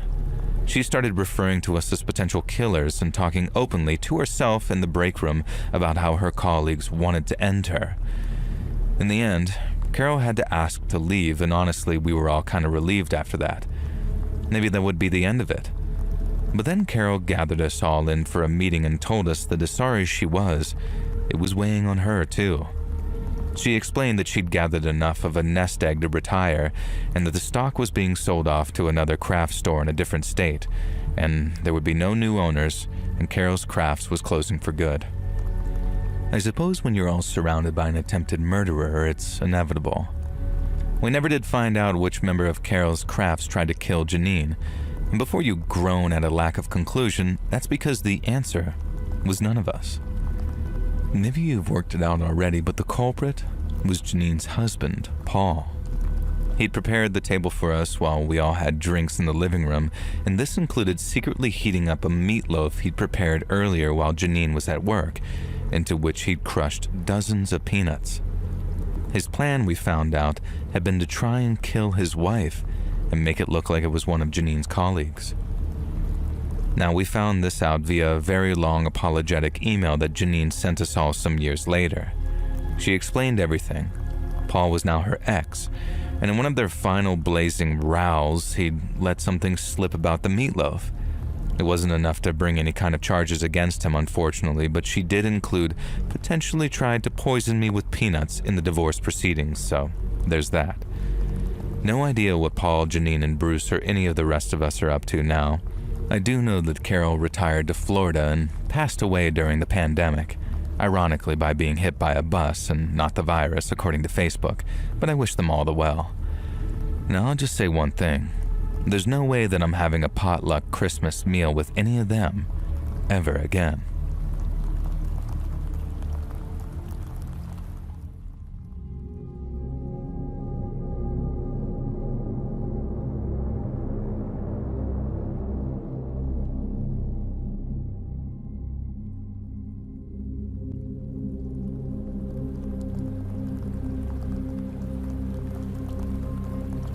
So when I was about 8 or 9 years old, I was laying in the front bedroom of my great-grandparents' large home my mother inherited. And there was an entire upstairs apartment not being used, and it was a large 3-bedroom home on the first floor. Upstairs were 3 more bedrooms, a kitchen, and a bathroom. My mom was about to rent the upstairs out, but saving it for a relative whose lease was up. And my mom and her entire family grew up in that home. And by this time, my great-grandparents had passed on, but my grandparents were still alive. Now, I often watched television in bed with my mom when I was that young and would either fall asleep in her room or go to my room, which was closer to the back of the home. Now, it was Friday night, so I was allowed to stay up late. At around 11:30 p.m., we heard a very loud noise of someone entering the home through the back door. Now, you have to pass through the dining room, living room, and kitchen to get to the back of the home, and you cannot see the back door until you've reached the kitchen. My mom grabbed her gun, and I remember grabbing a metal candle holder, and she told me to stay in the room and hide, but I refused. I wasn't going to let her go alone, and I was scared, so I trailed behind her with my weapon. My mom had her gun drawn, making her way to the back room, ready to blow someone's brains out, and when we reached the back room, the room was glowing. We only saw it for maybe 2 to 3 seconds, and then it went pitch black. And after the glow went away, we saw the back door wide open with a men's size 12 mud print on the door where someone had kicked it in, and there was no one in sight. When my mom tried to call 911, the phone line was dead, and we later found out that it had been cut. She had a panic button that alerted the police in the front room, and the alarm had not yet been set, but the button actually worked, and help came within 6 or 7 minutes. This happened in 1994, over 30 years ago. However, I have always believed that someone came there with the intentions of doing us harm, and I also believe when they kicked down that door, they saw something that scared the life out of them, and they took off running. I believe it was our relatives protecting us in that family home. I saw the glow clear as day, and it was almost this purple color, almost like a lit gas pilot on a stove would look like, and my mother saw it as well. We never talked about the glow until I got older, and she never mentioned it to anyone, I don't think. And we had the conversation when I was about 20 and talked about the glow, and she looked at me in complete shock and said, "Oh my God, you saw that too."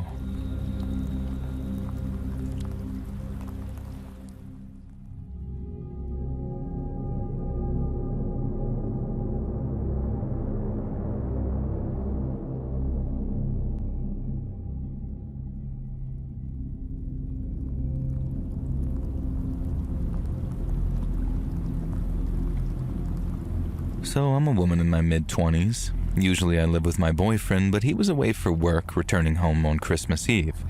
And this story takes place a few days before Christmas Eve. I was just chilling around the warm, single-story house in my PJs, and the place was decorated for Christmas, and I was excited for my boyfriend to finally get home on Christmas Eve and see it.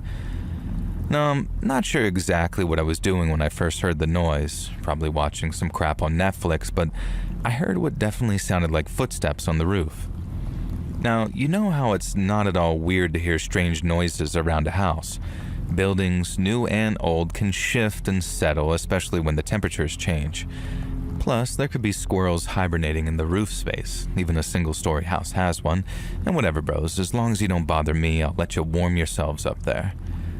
Now, my friend called, and we were chatting and gossiping about various crap, including whatever show I was watching on Netflix, which makes me think it was probably 10 Reasons Why, because I remember I was complaining about it so much that my friend laughed at me for raging like I was on Twitter. And then I just happened to mention the footsteps that I'd heard on the roof earlier, and she joked that maybe it was Santa coming early and he was gonna slide his sack down my chimney. Now, we chatted a bit more and hung up, and I went back to watching my crappy show, and then I heard it again. Definite footsteps on the roof, though, it seemed, and it sounded like someone was sort of pacing back and forth, and then at one point running around almost in a circle. What the hell, I thought. Now, wrapping myself up in my winter coat, I went outside to see if I could see anyone or anything on my roof. Of course I couldn't, but then being a 5'3" woman, I could barely see the roof in the first place. I would have had to get a ladder out of the garage, and there was no freaking way that I was doing that in snowy weather, just in case there was a dude on the roof. Besides, what could he actually do on the roof? So I just went inside. Big mistake, though. The guy on the roof must have seen me, even if I hadn't seen him, and this apparently sent him into a frenzy. It was like he was running around on my roof like some maniac, doing laps or whatever, but why? I have no idea, but it was incredibly unsettling and terrifying, and very scary since I was home alone. So this guy did not stop running around up there for a good half hour, which caused me to go out again and look. Now this time, I saw him. He was wearing a filthy Santa suit and had the build of a meth addict. And he saw me too, and he pointed right at me. Then he started shrieking about how I was on the naughty list, and that's why he'd been running around on my roof for the past 2 hours. When I thought about it, I had no idea how he'd even gotten on my roof. It's not like he could climb up onto it without a ladder, and the ladder was definitely in the garage.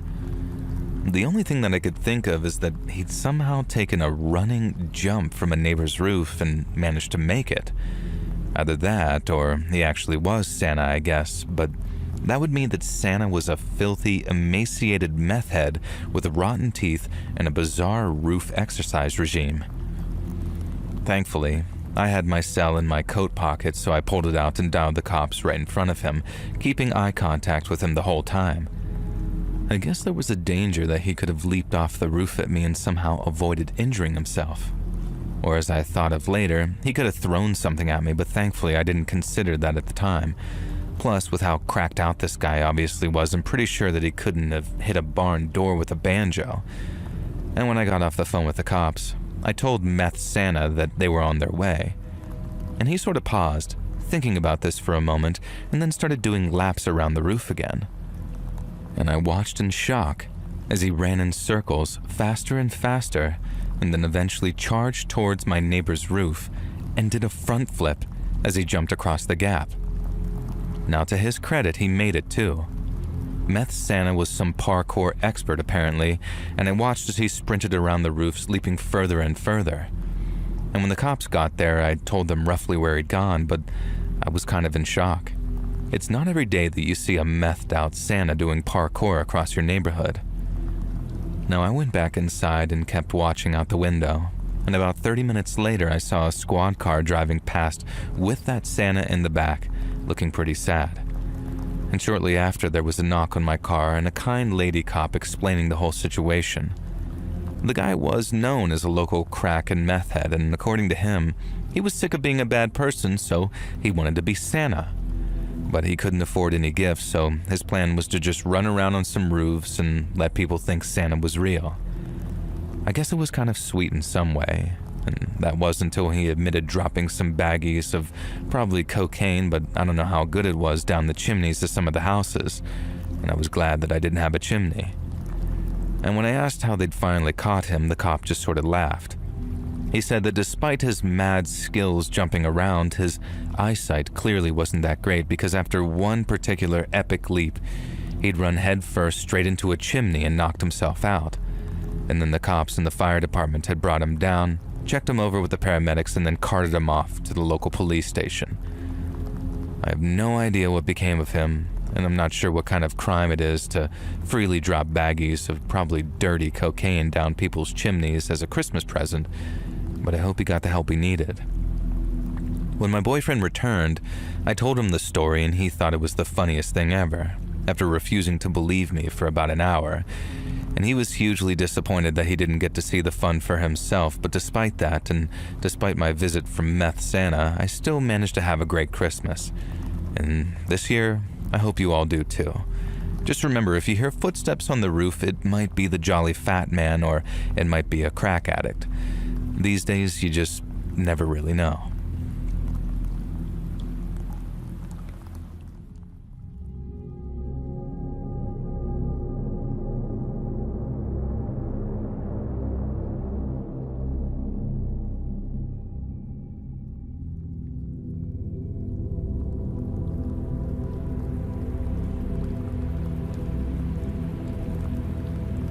From the time I was 7 years old until I was 12, my family lived in the front house and my aunt lived in the back house. From her living room, I could see out the front door. I began to notice that almost every night, I would see an older man wearing brown mechanic overalls and carrying a lunchbox stop at our front door. He would pause as if he were unlocking it and then enter the house. I told my aunt about the man, and she told me to let her know about it the next time I saw him. The following night, she was watching with me when I saw the man walking up our driveway. I called my aunt and we went outside. I asked her if she saw him, and she said that she did. We walked to my house and watched as the man stopped at the door, unlocked it, and entered the house. We followed him as he walked into the kitchen and placed his lunchbox on the counter. He turned around, almost facing us, and then disappeared. This happened for years until I decided to ask our neighbors, an elderly couple that all the neighborhood kids called Grandma and Grandpa, who had lived in the house before my family moved in. Grandpa asked me why, and I told him I was just curious. He told me that a man named Kenneth had lived there, and he was a mechanic and had a garden in the backyard that he loved. I asked why he moved out if he loved the house so much, and Grandpa told me that Kenneth was coming home from work one night when he died in a car accident. He never made it home. I said that was sad and that I hoped that he hadn't gone through any pain. Grandpa said that he passed instantly as soon as the two cars collided. I told my aunt what Grandpa said about Kenneth, and she told me that maybe I should talk to him about it. I was 12 years old and had been seeing this man for years. He never scared me, so I decided to try. He usually showed up at around 6 p.m., so I waited at the front door for him, and when he walked up the driveway, I spoke to him. I said, "Hello, Kenneth. You had an accident and never made it home from work. My family lives in your house now. You're free to keep coming back here every night, but there's a beautiful garden waiting for you on the other side. You're free, and I know that you miss your garden." Kenneth looked at the house and then down at the ground and then up at the sky. He disappeared for the last time and we never saw him again. I told my grandma and grandpa what I had done, and Grandma said that she had seen him walking down the street, but he always looked right through her. "He heard you. He saw you," she said. "And that is a very special thing. Don't ever forget that."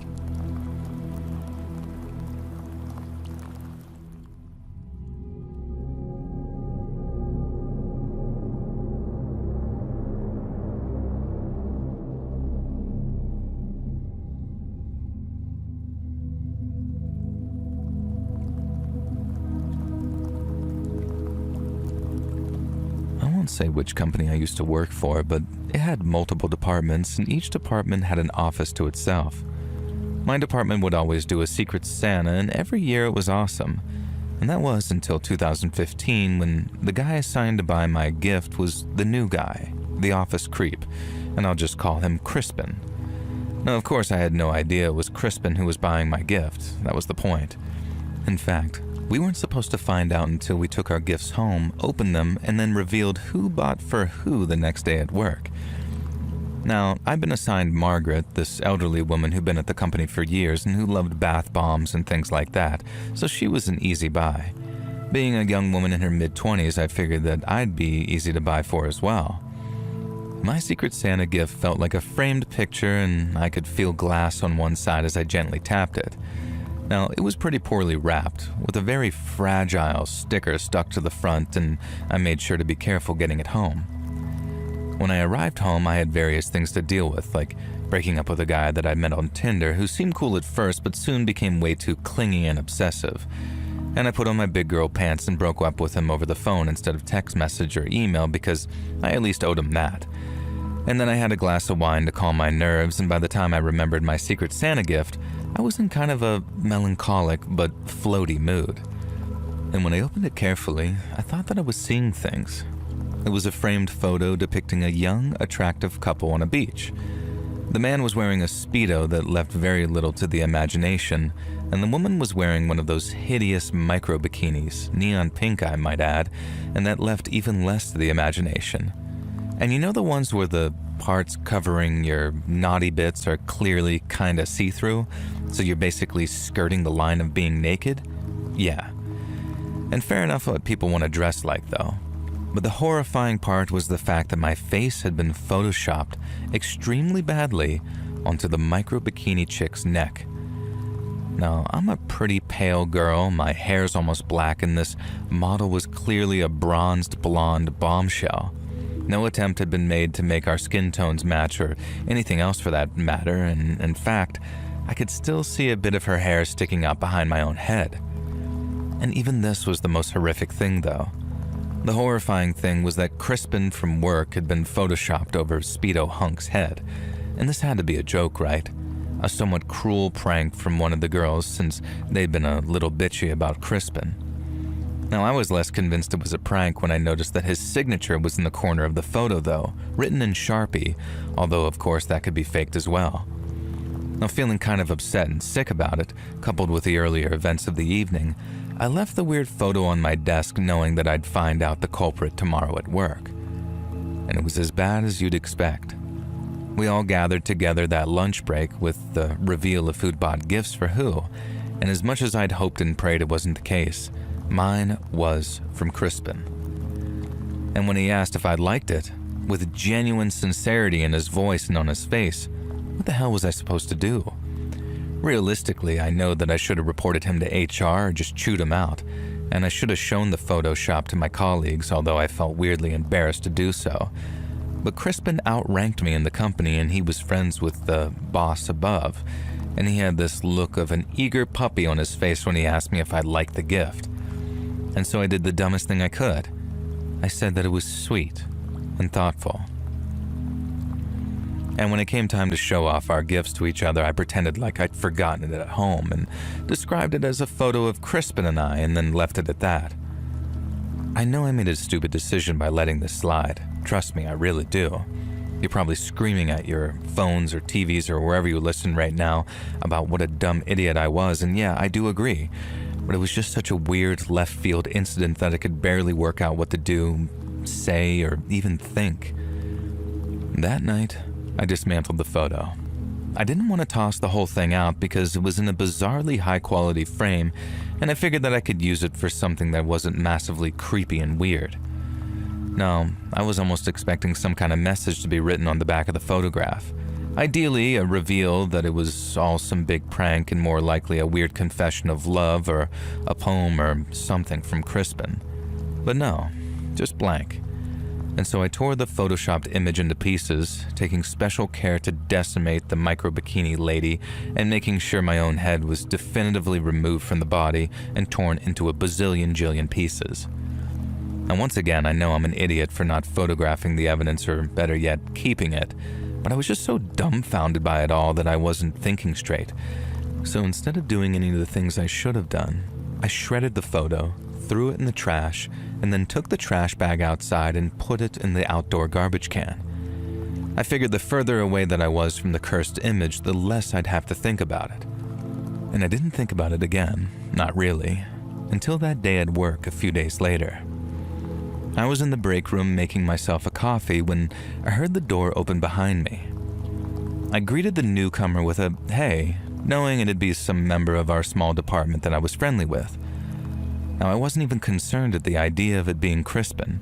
He'd behaved totally normally since the Secret Santa, and I was beginning to think that I maybe misunderstood a joke or overlooked a meme or something that I'd never seen before.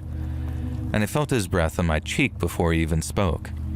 I had no idea how to react before he spun me around and stared me in the eyes, his face glowing and red with anger. "Why did you throw my gift in the trash?" he asked. And his fingers were squeezing tight against my arm, and for the first time in my life, I felt genuinely, terrifyingly threatened by a coworker. I kind of stammered out, not knowing what to say. How the hell could I explain it when it was so obvious why it was so gross, this inappropriate gift that I wouldn't want? He squeezed my arm tighter and then demanded again that I explain why I'd trashed the gift. And that's when I got mad. I shoved him away, back against the small table in the center of the room, and I let him have it with both barrels. I told him it was inappropriate, perverted, and completely unwanted. And then it hit me. How the hell did he know I'd thrown his gift in the trash? Could have been a lucky guess, but I wanted to know, so I asked. And the answer was very chilling and very simple. He told me matter-of-factly that he had a suspicion that I might do this, so he'd been checking my garbage. Like, holy crap, bro. I was taken aback and had no idea what to do or say other than ask why. Why the photo? Why this obsession? Did he have a thing for me? Was this some kind of attempt to win me over? Crispin acted insulted and almost disgusted, like the idea of being attracted to me was sickening to him. Now, I know he was trying to rile me up, but my dumb idiot self bit the bullet, demanding to know why that was so gross, and if so, why did he Photoshop such a weird, strange picture as my Secret Santa gift? And this a-hole had the temerity to claim that I was the one sexualizing it, and that it was simply a couple of people standing together and I chose to read that into it. My fake body had been basically naked, mind you, and you could see everything through that micro-bikini. That settled it. Crispin was a creepy nut job, and I was the complete idiot not to keep the evidence proving it. Turns out that didn't matter though, because a minute later, Crispin had grabbed me completely out of the blue and was trying to force my face towards the stovetop, which I'd just used to boil some hot water for tea. Now he was yelling something about finding out how vain I'd be without my beauty or some crap. Just an utterly insane, delusional man. I tried screaming for help, knowing a couple of other coworkers had to be nearby. Thankfully, the first person to burst through the door was a guy named Greg, the department manager, and I didn't notice at the time, but he'd had to smash the door with a fire extinguisher. Crispin had locked us in from the inside. Now, it was only my terrified screams that caused Greg to know something serious was happening. He quickly tackled Crispin away from me, slamming him into a cupboard and punching him so hard in the side of the head that Crispin just collapsed like Santa's discarded sack. I was kind of taken aback that Greg had been so keen to defend me so violently, but he later explained that A, he'd heard enough through the door to know something bad was going to happen, and more disturbingly, B, Crispin had been bragging to some of the male coworkers that the Secret Santa gift that he was getting for his unnamed female colleague was going to make her dive straight into his bed. So, a creep all around then, I guess. Now naturally, Crispin got fired despite his apparent friendliness with the boss of the company, who mysteriously acted like he didn't even know the guy. I opted to press charges against Crispin for his attempt to burn my face, and thankfully the company had a secret security camera in the rec room/kitchen area that verified my story, albeit without sound. Crispin somehow managed to get a suspended sentence, I guess because his assault ultimately failed, but as far as I've heard on the grapevine, his lunatic behavior messed up his life for years to come, and I can't say that I have any sympathy for him. I still work at that company, promoted into Greg's position eventually, who himself has risen up the ranks. We still do Secret Santa even because we all decided that we weren't going to let one insane creep ruin the festive season for us. But we do tell new employees about the one guy who took it too far, without mentioning that I was the recipient, of course, just in case anyone else gets into their head that sending the most bizarre and unpleasant Secret Santa gift is the way to a fellow employee's heart. Spoiler, it isn't.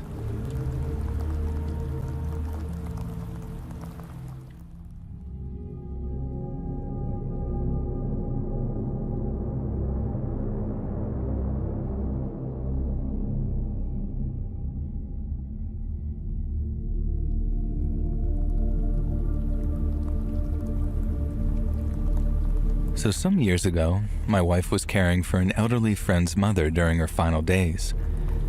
My wife has worked in care for many years, and as our friend's mother had advanced dementia, was entirely nonverbal and bedbound, the family needed some professional support to best help care for their mom. And as such, it was arranged that my wife would stay at their mom's house from Friday afternoon to the Sunday afternoon, as the family already took care of her around the clock during the week. And as the family has known me since childhood, they were more than happy for me to stay there over the weekend as well, and for our daughter, who had just turned 2 at the time, to be there as well with my wife, as my wife took care of their mom, who was bedbound in the lounge downstairs. And I knew the house well from my childhood, as it was right across the road from my friend's parents' house. As the family have known me since childhood, they were more than happy for me to stay there over the weekend as well, and for our daughter, who had just turned 2 at the time, to be there as well with my wife, as my wife took care of their mom, who was bedbound in the lounge downstairs. I knew the house well from my childhood, as it was right across the road from my friend's parents' house. And as a family, we had the second double room upstairs for my daughter and I, and my wife split the night between our upstairs room and a camp bed downstairs next to her patient for her hourly checks, as she had alarms set throughout the night. My daughter would toddle around the house and ask questions about the lady my wife cared for, who my daughter ended up referring to as Nana Flo.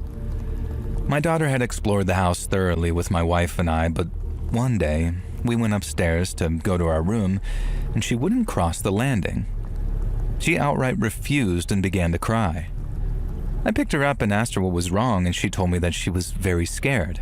And I asked her why, and she said that she felt frightened and sad upstairs, so we went back down and she seemed happier. At bedtime, I got her to sleep downstairs and carried her asleep up to bed. And the following day, we went upstairs after breakfast to get her dressed, and she again wouldn't cross the landing. I asked her what was scaring her, and she pointed to the box room door. And I asked her what she was pointing at, and she said, "The scary door." And the door was exactly the same as all the other doors on the landing. Dark brown, no detail other than the wood grain and a right-angled brass handle. I told her that there was nothing scary about the door and opened it to show her inside the room. It was a small room used for storing things Flo hadn't used in the years since she was bedbound. A chair, some board games, and a couple of piles of her clothes and a wooden rocking chair that used to be in the garden. I motioned for my daughter to join me in the room to show her that it wasn't scary, but she refused to enter and kept well back. Now, I was beginning to wonder at this point, as she was always very sunny, a very smiley little girl, so I asked her why she didn't like the door or the room, and she said one word: died. I left the room, shut the door, and got her dressed. 2 weeks go by and she still won't go near the door. But I either hurry her past whilst talking animatedly to her or carrying her. And just to clarify, I wasn't scared myself. Unnerved, definitely, but my daughter clearly was, and as I didn't want her to be, we just tried our best to deal with those moments quickly. Now, during one night, Flo slipped away in her sleep with my wife and daughter next to her holding her hand. We obviously didn't tell our daughter, as it would be a lot to process for a 2-year-old. I kept her upstairs, got her dressed, and packed our day bag as usual, and just got us ready to head downstairs and right out the front door so we didn't have to enter the lounge. As we got to the bottom of the stairs, Flo's adult daughter walked into the hall and saw us. Immediately seeing my daughter, she lit up and said hello to her in her cheeriest voice, considering the circumstances. My daughter suddenly took her hand and said, "Nana Flo's with the angels now." And her daughter just began crying and smiling quietly. We have no idea how she knew she'd passed. She'd passed maybe 3 hours previous, and my daughter and I had been maybe awake half an hour. And what's more, we're not a particularly religious family. My wife and I were both baptized, but we don't really attend church. And the first time my daughter attended church was 8 months later at a wedding, so we have no idea where she got the notion of angels from. And that will honestly stay with me forever. The craziest thing is that when my daughter was born, she didn't cry. She was so calm, and she also didn't cry on the way afterwards with my wife, even though all the other babies were. One older nurse commented to my wife, "She's been here before, that one." Maybe.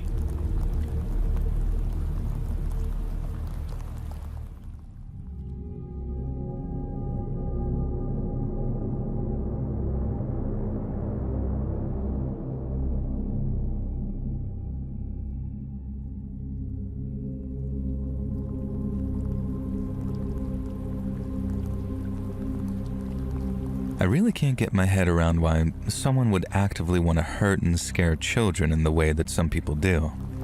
I guess some people just have something wired wrong in their brain, and maybe their own children were so terrible that they want to spread that pain to others. I don't know, I'm not a psychologist, although sometimes I wish I was. I especially can't wrap my head around the kind of person who would try and ruin Christmas even further for kids who already have nothing.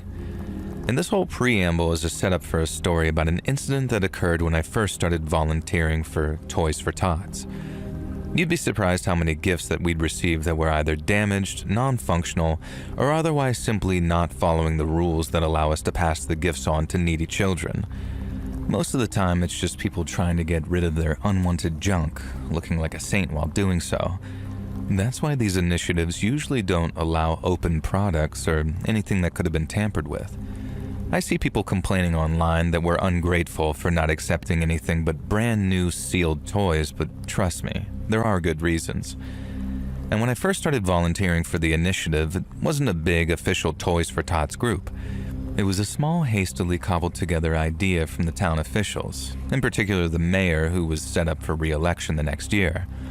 And as such, the whole thing wasn't very well organized at all, and not only did we allow unsealed secondhand donations, we also allowed people to bring in pre-wrapped gifts, ready for the kids to open, which looking back now is the stupidest oversight we could have made. Now, it happened about a week before Christmas. I was carting a pile of gifts to the storage room when I felt a sharp stab in the palm of my hand. It was immediately obvious that something in the gift itself had stabbed me. I placed the pile down on the table and inspected the offending item. A needle was sticking through the corner of the box and had jabbed me as I carried it. Now, my second thought was, holy crap, I've been stuck by a syringe and I need a blood test. But my first instinctual thought was, why is there a syringe in the children's gift? And so I opened the wrapped present carefully, and then the entire thing was a box of empty syringes.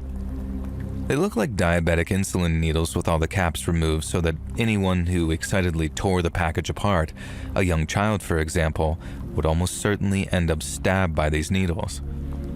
One of them had penetrated the corner of the box, which is what had stabbed me. I called my supervisors in, who immediately insisted that I go to the hospital to get checked out because who knows what those syringes were infected with, and I'm pretty sure that they were brand new needles for insulin designed to scare and hurt rather than infect anyone with anything. But I'd promised I'd go to the emergency room just as soon as we'd checked out the other gifts. Now, this part of the story isn't that exciting, so I'll just tell you now. I was fine, the syringes were clean, and my suspicion was correct. And we unwrapped every gift that had been donated pre-wrapped. 4 of the others used the same wrapping paper as the syringe box. Admittedly, it was a popular design, so we had to hope it was just a coincidence.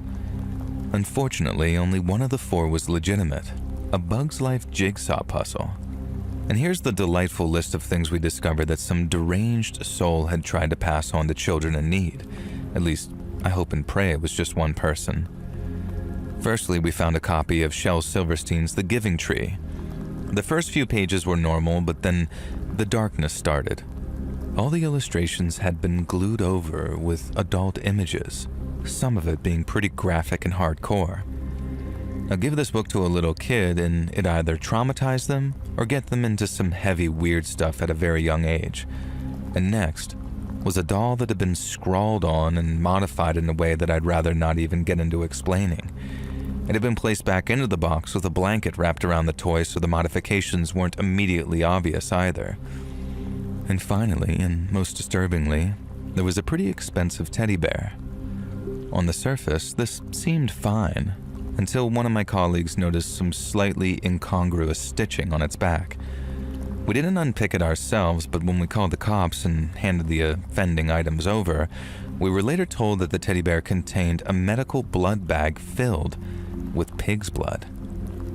This happened in the 90s, and security cameras and due diligence were all a bit lax back where I worked then.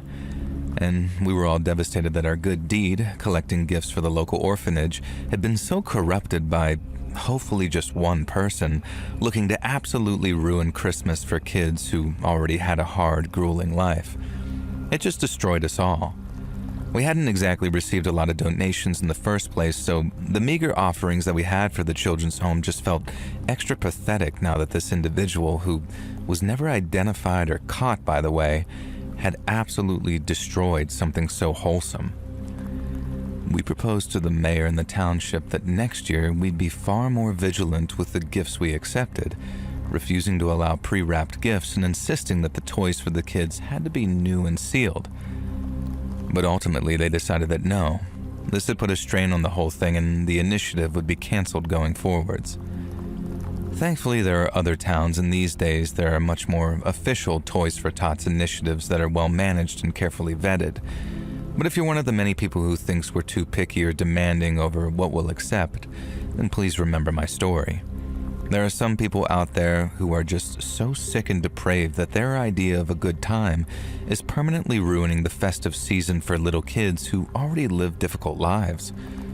I just hope that those people face judgment in the next life, or better yet, one day karma will bite them in the butt in this life.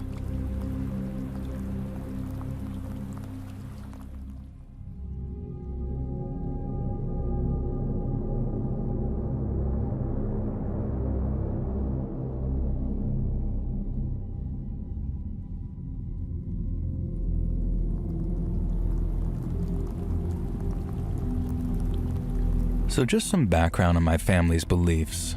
I am spiritual, and my mother is Christian Orthodox, but a more spiritual denomination of it, and my father is absolutely atheist. The first encounter happened this time last year. I was home alone and sitting in my kitchen at the dining table, and from where I was sitting, I was able to see the front door into the living room and the back door into the living room leading into the garden, just to give some context to the layout. I was eating my food and looked up and saw a black, shadowy figure standing inside the house by the back door. I was instantly paralyzed with a sense of impending doom. Every time I looked away, it seemed to reach towards me, so I was unable to move and unable to look away.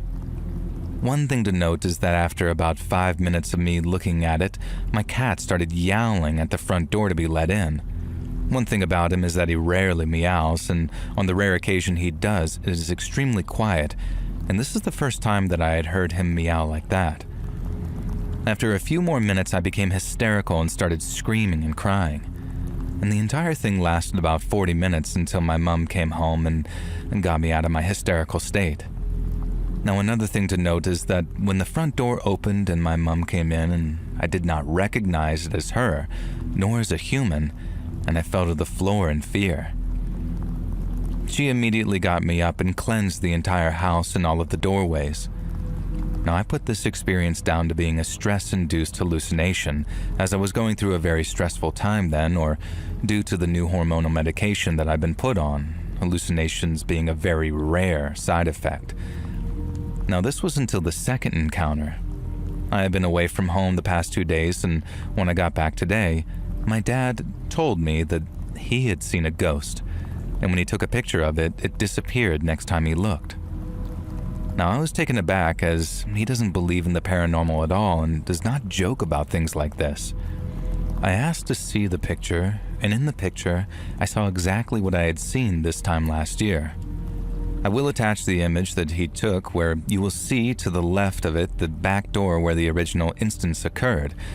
I'm very worried, as my friend pointed out, that it has moved from the back door to the living room window, and due to the layout of my house, the entrance/viewpoint is my glass front door, and I suppose I'm looking for an explanation or any advice. I'm very frightened and I'm just not sure what to do.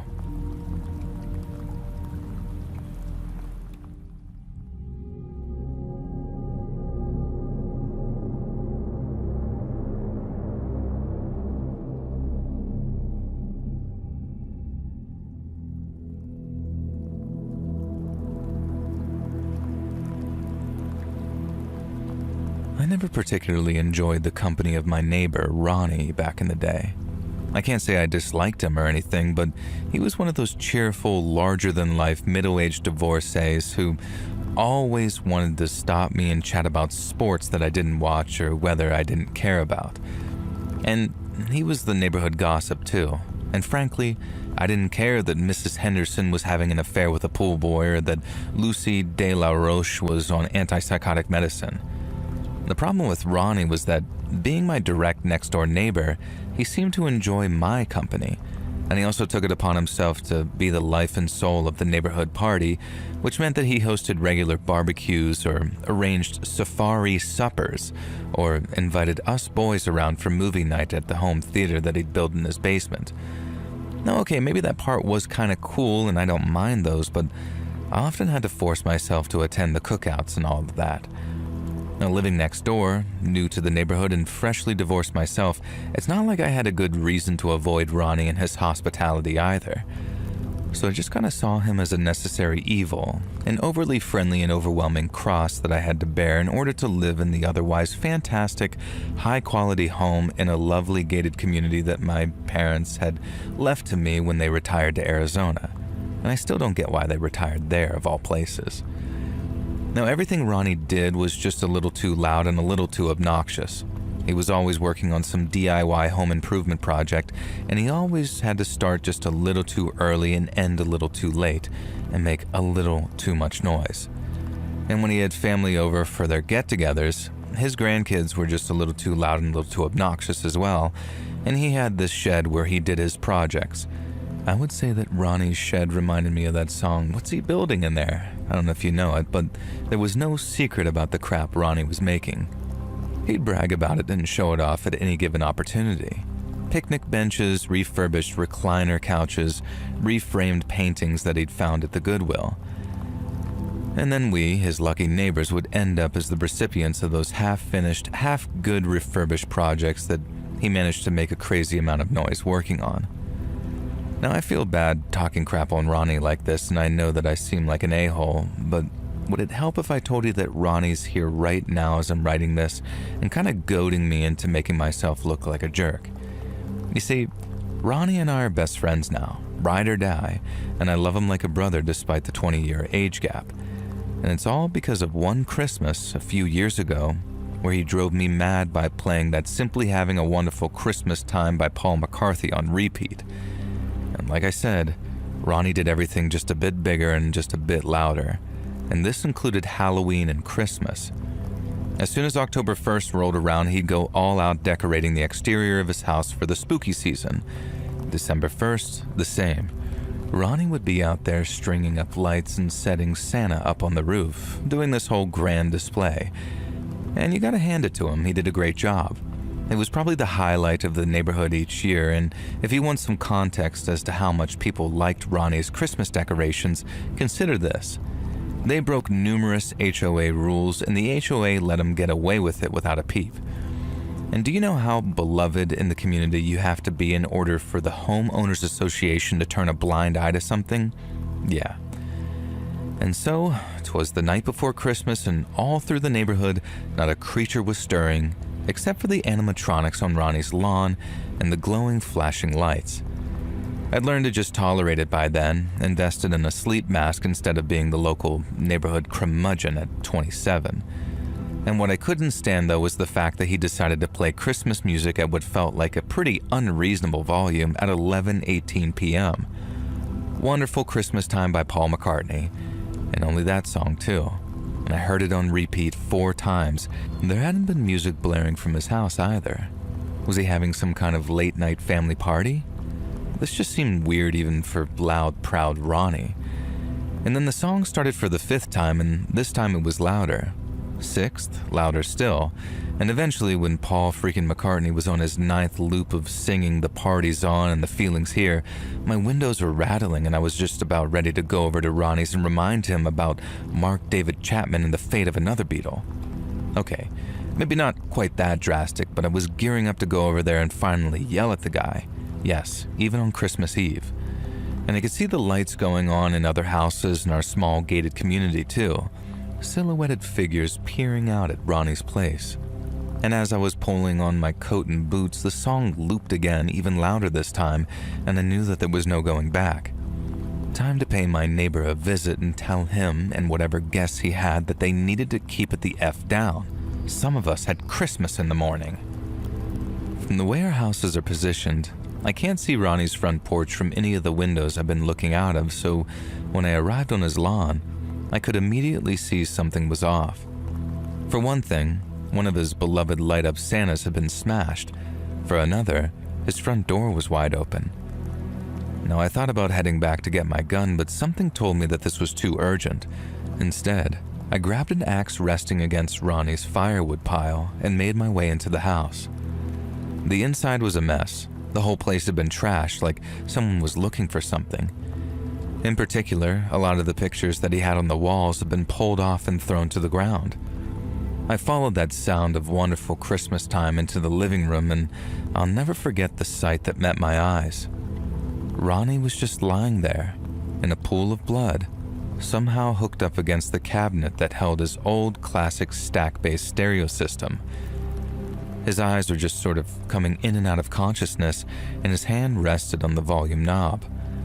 His fingers were slippery with blood, and he'd been trying to increase the volume to get someone's attention, he told me later.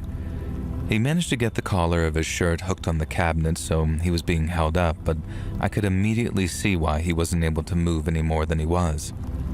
The man had been beaten within an inch of his life. Both of his legs were broken, one of them so badly that I could actually see the bone protruding from both ends of the break. One of his arms was broken too, and his good arm was just about capable of occasionally upping the volume on that player. Now, I could barely recognize the guy. His face was so swollen, caused by what I later discovered was an aluminum bat to the face over and over. And urgently I looked around for a phone, but Ronnie started convulsing and playing with the volume again. Now, I shot them this look, and through the pain I could see that it was glancing upstairs. And just when he lowered the volume, I heard it. Footsteps upstairs. Again, I tried to find Ronnie's landline, but he started acting frantic again. He wanted me to leave, but like hell was I leaving him to whatever fate the intruder had in store for him. Now, I was still holding that axe.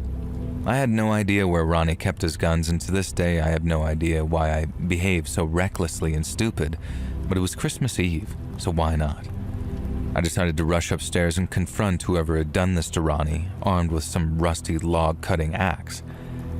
Now, immediately I saw the guy. He was short, and I had a good 80 pounds on him, and he was pulling pictures off the wall and opening cabinets, which I later found out was an attempt to find Ronnie's safe. I didn't even think. I didn't even feel like going down for murder by attacking a man from behind with an axe, so I flipped the weapon in my hand, and with all the force I could muster, I charged the intruder and cracked him in the side of the head with the handle of the axe. I expected him to fall immediately, but instead he turned to face me, fury in his eyes, as much as I could see through the ski mask anyway. I also saw that he was holding a pistol. Screw this, I thought, and swung the axe at him again, this time not caring about using the business end. Now, in my grand incompetence, I hit him with the butt of the metal axe, and this time he did fall. Now, the first thing I did was swipe up his gun. Next thing was, realizing I was in Ronnie's office, I grabbed up as many USB and Ethernet cables as I could and put my Boy Scout training to use, tying the guy up as tightly and excessively as I could with goddamn computer cables. I didn't really know what to do next, so I kind of just sat on the couch in Ronnie's office with the gun trained on this intruder, and eventually realized that I was in shock when one of the other neighbors was standing in the doorway, shouting my name over and over to get my attention. Now, the story's getting hella long now, so I'll just summarize the rest. The intruder was Ronnie's estranged son, who decided that Christmas Eve was the perfect time to rob his dad of the valuables that he kept in his safe.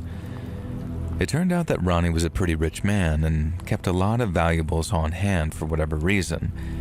And for whatever reason, his son, who has become estranged through the whole series of events that isn't really another man's business to share here, decided to finally cause his old man to croak and take everything. Ronnie decided that he owed me a life debt for saving him, and after that I couldn't get rid of him even if I wanted to. And it surprised me to realize that I didn't want to. I liked Ronnie quite a lot, in fact, and eventually we became best buds.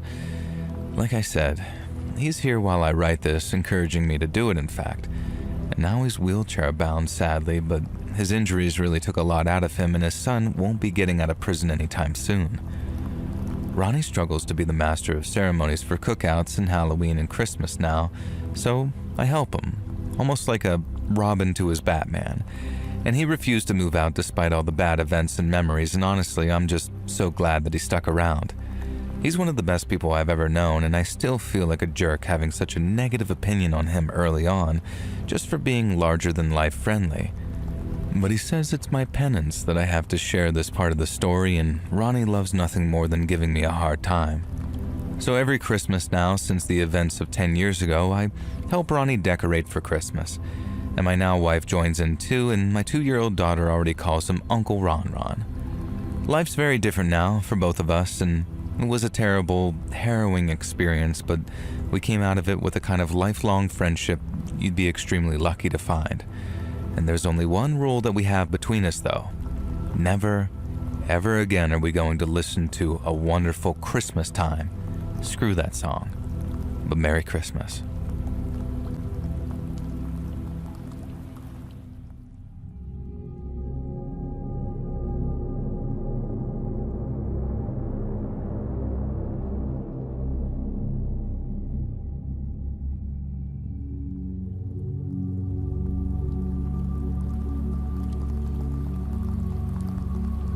I never thought to Google what this is until discussing it with my wife today, and strongly believe that we had a mimic growing up.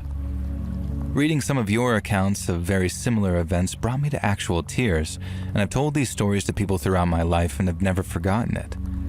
It presented itself several times in the house over the course of many years, twice in very similar ways, and stopped after the final one. And when I was very young, probably 6 or so, I woke up late at night to see my mom cross by my door. My parents' bedroom and mine were next to one another at the time, with a bathroom across the hall. It was very specifically my mom, and she had a specific nightgown on. I called out to her, and it arched its back and contorted itself in a way that I can only describe as like when a cat does it.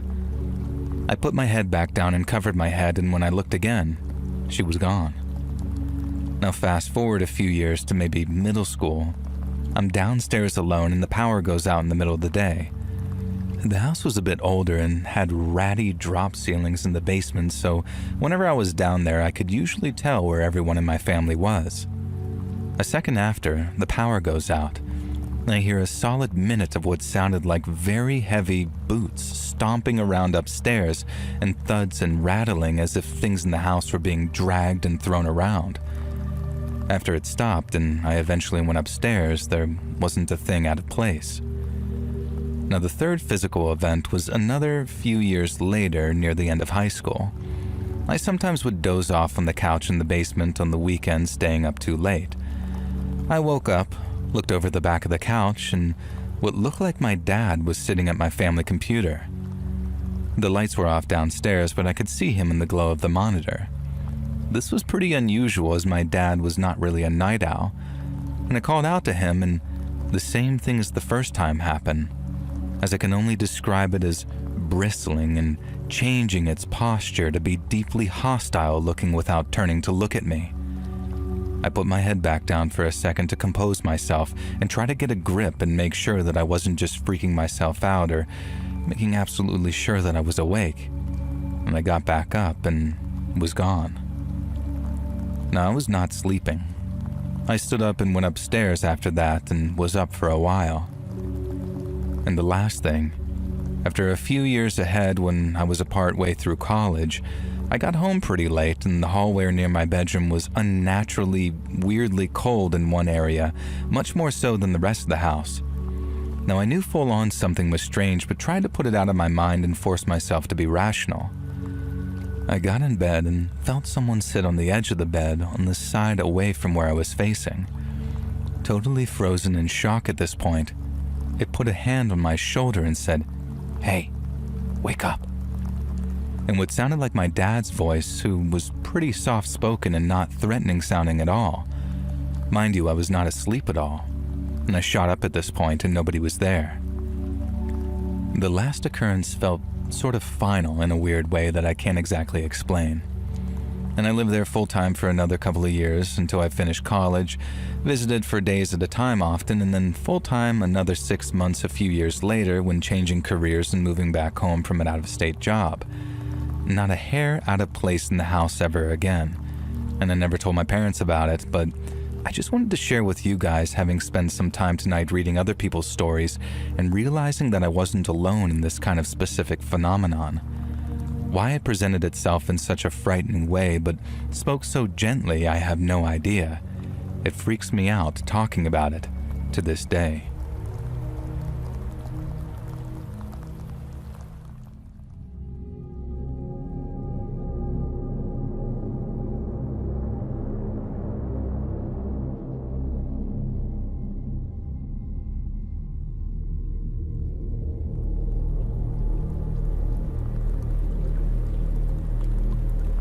So we moved to this house 2 years ago. Previous owners were here for 2 years. The ones before were here for a year, and the ones before that were here for a decade. They were the original owners. I'm not a witchy person, but I know that there's stuff out there that I can't explain. I know salt, ash, and blood are powerful tools, and 3 a.m. scares me. Now, I have a preschool-aged girl. My mother watches her while I work, and my mom sent me this text yesterday saying, "Creepy story. I forgot to plug in the kid's tablet and it died, and while it was charging, she was on the floor playing with her dinosaurs. She got up, came over, and asked me, 'Why did you open my door?' And her door is closed. I told her that no one opened her door and that it is closed, and she said that a person opened her door and stomped into her room and that they were wearing stripes all over. And I asked her when this happened, and she just kept repeating the story. I stopped myself from asking if it scared her and didn't want to put that idea into her head. I wasn't sure how to ask her how it made her feel, and she seemed to be more curious than scared. Now, around this time last year, my kid kept walking up crying about angry eyebrows in her walls, and I had her help me rub her walls with salt and burned a candle. Apparently it helped a lot, and she hadn't been scared or said anything creepy since until yesterday. And then last night, while I was putting her to bed, she kept looking at her door and quietly sobbing, saying, oh no, and hiding her face. I couldn't get any info out of her, but I had a very icky, off feeling. Middle of the night, at 3:48, there was a loud thud picked up by our baby monitor, but nothing to cause it, and she didn't wake up. I'm trying to convince myself that this was just the cat being a cat, though nothing in the hallway was disturbed. The monitor doesn't record, and it's just a cheap one, basically almost like a walkie-talkie. But what do? What can I do? Should I get my kid into therapy? Should I burn some sage that I grew myself? Not smudging, as that's a closed practice. I just know that it's a cleansing plant. Should I salt her room again? Add ash? I tried asking in the witch subreddit and then the spells subreddit, and they both said that this belonged here in r/paranormal instead, then deleted my posts. Just help me out because I'm scared.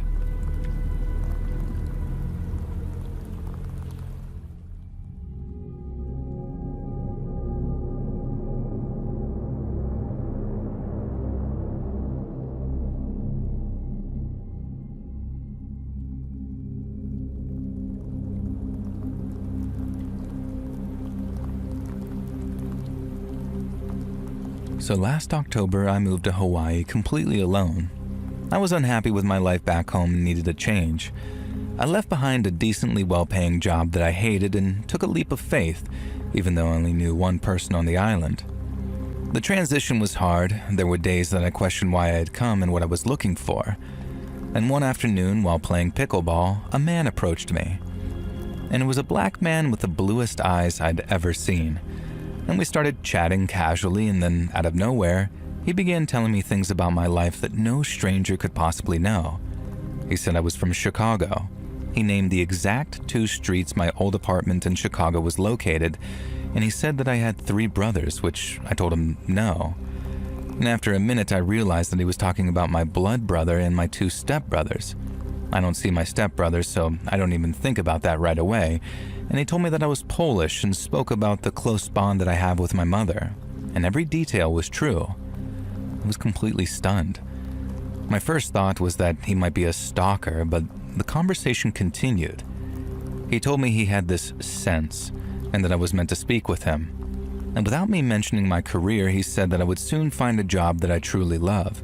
And then he told me that I'd meet my person and be married at 27, and that I'd have 3 children. I am a 24-year-old female, and those were all things that I've been quietly worrying about. And as strange as it all was, I didn't feel afraid. I felt this very deep sense of peace, like I was exactly where I needed to be. And when it was my turn to play, we wrapped up our conversation, and he said something like, "I'm always here. You'll find me around." And I walked toward the court, but after only a few seconds, I turned back to look for him, and he was gone. Completely vanished. The courts were fenced in, so there was no way that he could have just walked off unnoticed in that short amount of time, and also wired so I wouldn't be able to see him even if he did.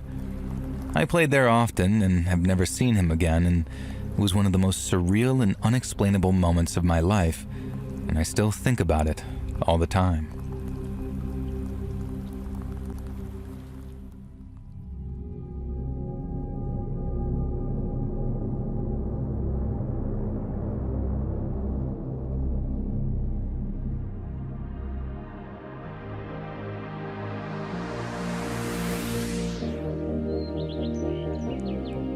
Hey friends, thanks for listening.